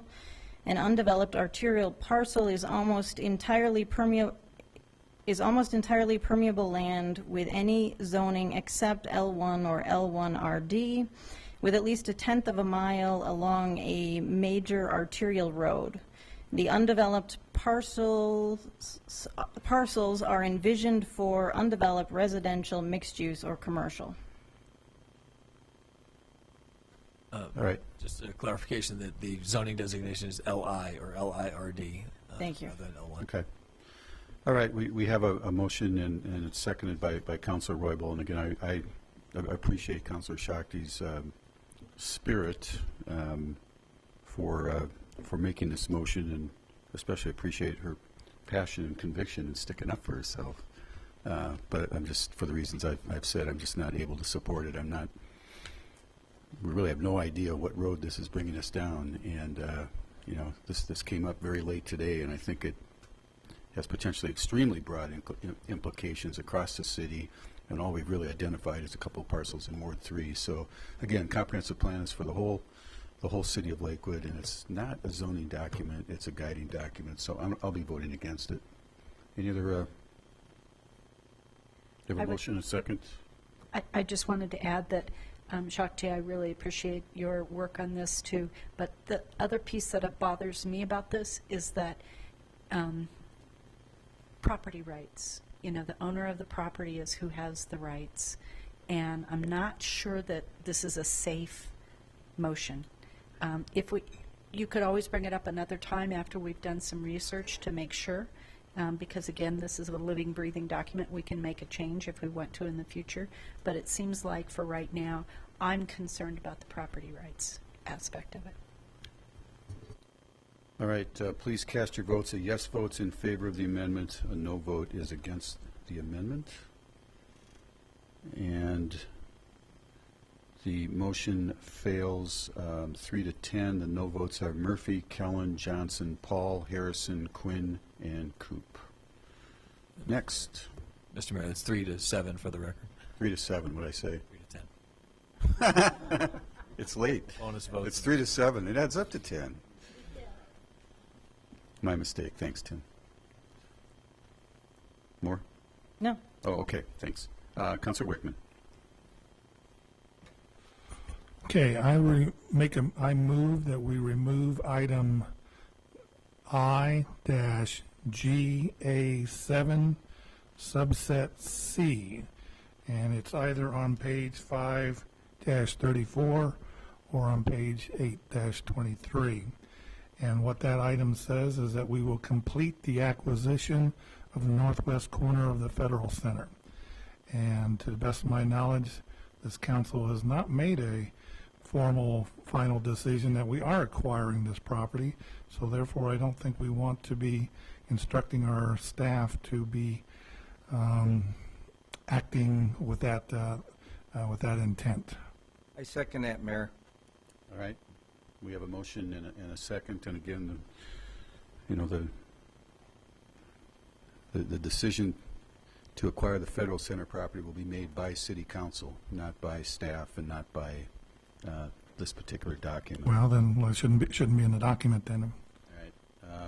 We have a motion and a second. Please cast your votes. A yes vote supports the proposed amendment, and a no vote is against it.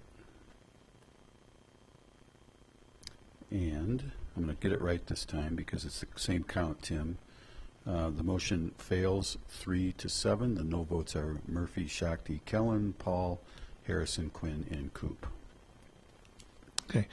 Second motion is to modify the language of S-WA3 parentheses D, which is on page 8-40. The language I would propose is evaluate options to encourage individuals to voluntarily utilize more efficient trash hauling. Again, the emphasis here is to make sure that this is entirely of a voluntary nature rather than any confusion that it might be mandatory. I second that, Mayor. Right. Any discussion? Could you just reread the number S dash? W or S dash WA3, sub parentheses D. Page 7-17. Yeah, Yeah, but it refers to 717. the context is at 717. It doesn't exist in a vacuum. If I got the wrong page. Dave, could you read your motion again, Okay. please? The wording would be evaluate options to encourage individuals to voluntarily utilize more efficient trash hauling.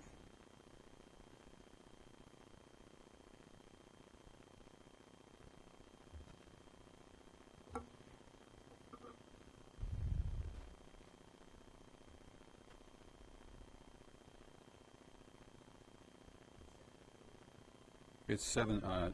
refers to 717.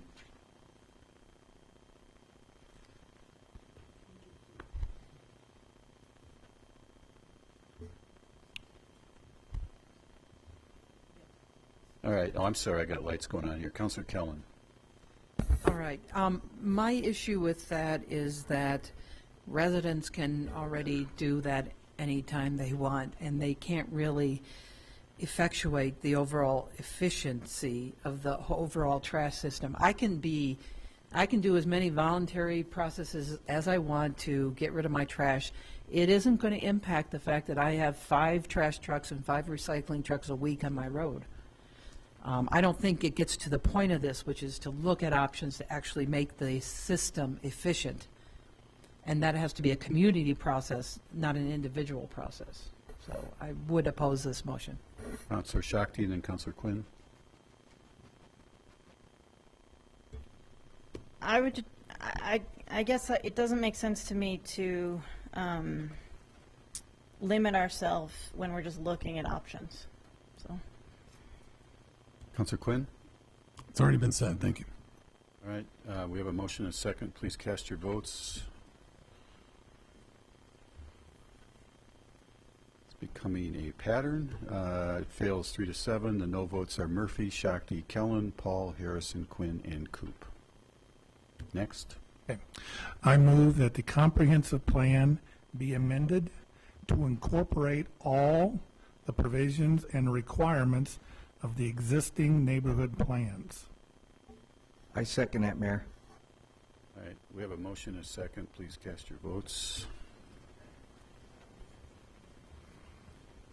And that fails 3-7. The noes are Murphy, Shakti, Kellen, Paul, Harrison, Quinn, and Coop. Okay. And the last one, I'm not sure how to word this because we're talking about coloring the maps and referring to the little pink things that are the neighborhood activity areas. So my motion is to remove from the neighborhood activity areas 2 properties. One is the southeast corner of Alameda and Kipling, and the second one is the Ohio Avenue north of Safeway. I second that, Mayor. I don't know how to word that motion. It's just change the color. He hasn't even read the motion yet, Pete. Well, like I say, I don't have language. My intent is What? my intent is to remove those areas from the neighborhood activity areas. Designate them as what? Just remove them from that designation. Just leave them as they are. But every property on here is designated as something. Well, on page 5-57, Go to page 3-21. The maps in chapter 5 only show certain designations. The map on 321 shows all the designations on one map. So every property is designated as something.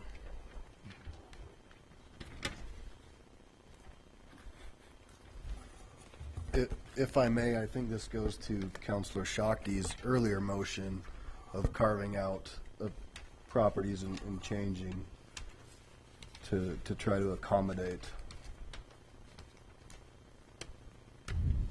Yeah, I'm a little baffled by the suggestion that we pull a designation out and not replace it with anything, so. You know. All right, well, what is a designation of the white neighborhoods immediately to the south of the pink? Those are existing neighborhoods. Okay, then let's change it from neighborhood activity to stable neighborhoods. But there aren't neighborhoods on those properties. Residential, then. But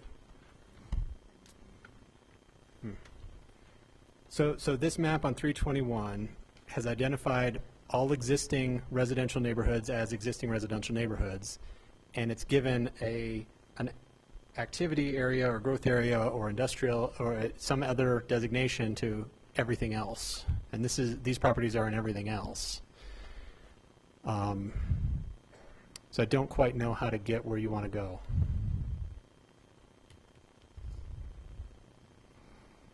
Well, again, I'm going to say for about the 10th time tonight, this is not a zoning document. So, Councilor Quinn.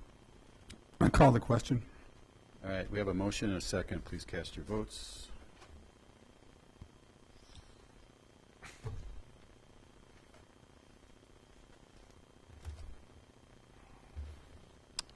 And the motion fails 3-7. The noes are Murphy, Shakti, Kellen, Paul, Harrison, Quinn, and Coop.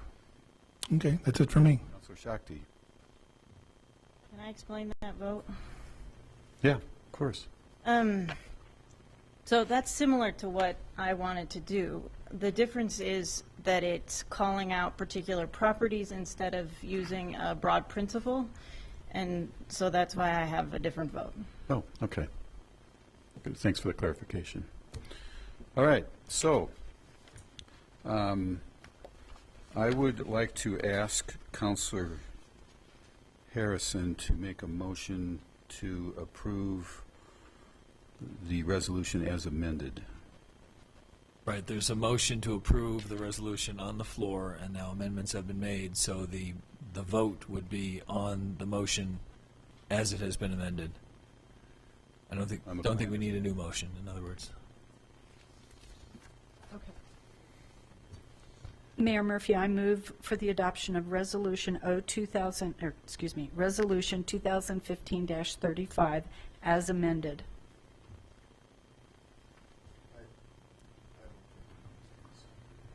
Right, I think the existing motion became a motion as amended when the amendments were adopted. Okay.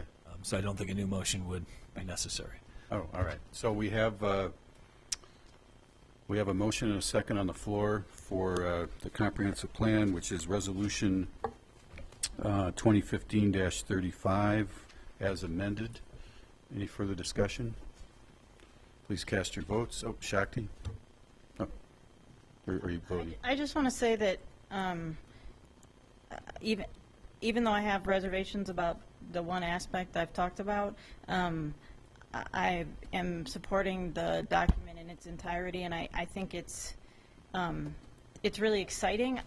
In preparation for this moment, I made a list of like exciting words, different things that are happening on various pages, and there's so many I'm not even going to read them.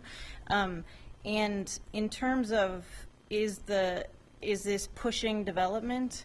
I think that the language is a lot about development because those are the changes.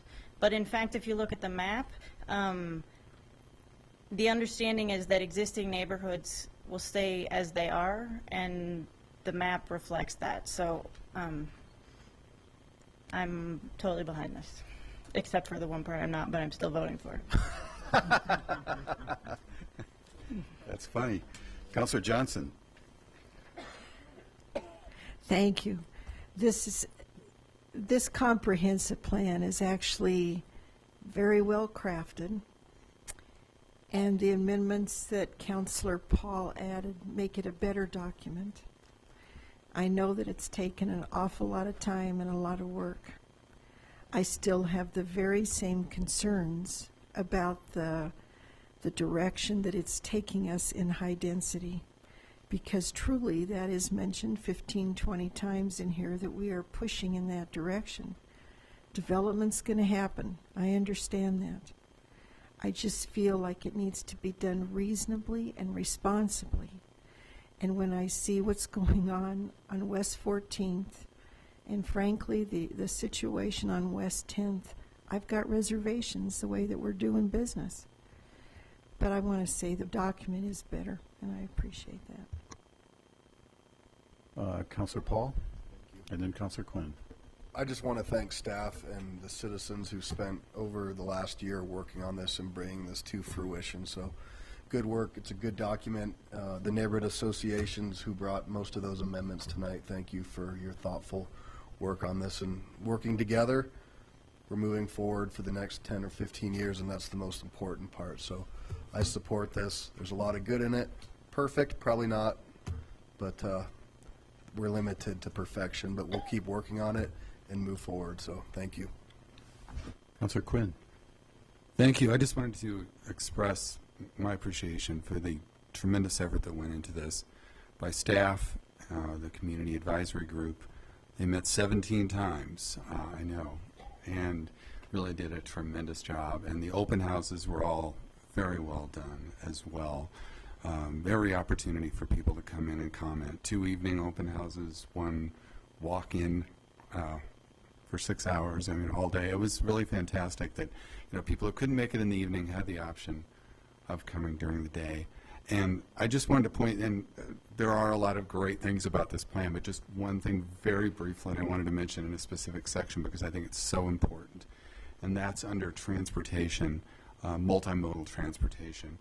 One of the action steps is to develop an educational campaign regarding transportation alternatives that are currently available within Lakewood and the Denver region. And that's just so critical, and particularly, you know, we have this tremendous asset in the West Line. But we have some areas of the city that have difficulty accessing it. So I think we really need to work on that, and not just last mile, but last 3 miles, getting people from Ward 5 to light rail. It really is such a tremendous asset, and we just need to continue to work on that. So I was very glad to see that in there. We're moving forward, one plan, one community, and thank you for all the effort. All right, I'll just close by echoing the thanks that have already been expressed, you know, wholeheartedly, just from myself. I've worked with the staff for 21 years now. I know what this planning staff can do, and through the years we've gotten, you know, I said some things in my State of the City speech last month about how every important decision, every landmark decision that we make in this community is made with the total and complete input of our community, and that's what we saw in this process, and that's what we'll see a few weeks from now on the sustainability plan too. That's what makes these documents better. That's what makes them living documents, and that's what makes them lasting documents. So this is it's an extraordinary vision for the future of this community. You know, let me just close by saying one last time, it's not a zoning document. It doesn't encourage high density. The zoning was done a couple of years ago. This is a document that is a roadmap, not a blueprint for our future, and it is once again an extraordinary one. So thank you to everyone involved. Please cast your votes.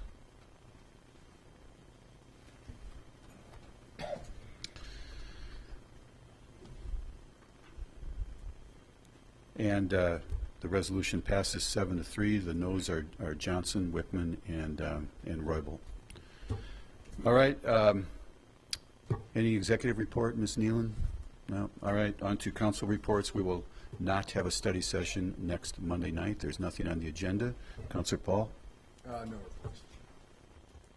Councilor Harrison? I just wanted to say thank you to Jefferson Open School. I got the opportunity to be able to participate in their walkabout leadership descriptions. And let me tell you, if you ever had a worry about what our future leaders are going to be doing, you need to participate in that program. They did presentations that knocked my socks off. They did such a great thing, and those teachers and students should be really proud of their work. Thank you. Thank you. Councilor Roybal? No report. Scott? Tom? Very briefly. Oh, sorry. Very briefly, a shout out to the regional park staff at Bear Creek Lake Park for putting on a tremendous Earth Day volunteer event, and I am still feeling the burn in the back of my legs from bending over using a pick to cut a new trail. So thanks, guys. I'm still hurting from that experience. Thanks. Councilor Wickman? Ramey? Just briefly, Ward 1 will have our next meeting the third Saturday. This time it'll be at Holy Shepherd at 9th and Kipling, and it'll be what we call an open mic. And you just come and we're going to get acquainted and hear what's on your mind. And I'd like to echo what Karen said about the open school. That place is awesome.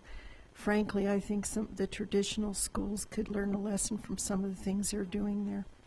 My opinion. Karen? Anything? Shakti? Next Monday, 8 o'clock, ward meeting, Sunrise Sunset. Great. Margie? No? All right. Thank you. We are adjourned.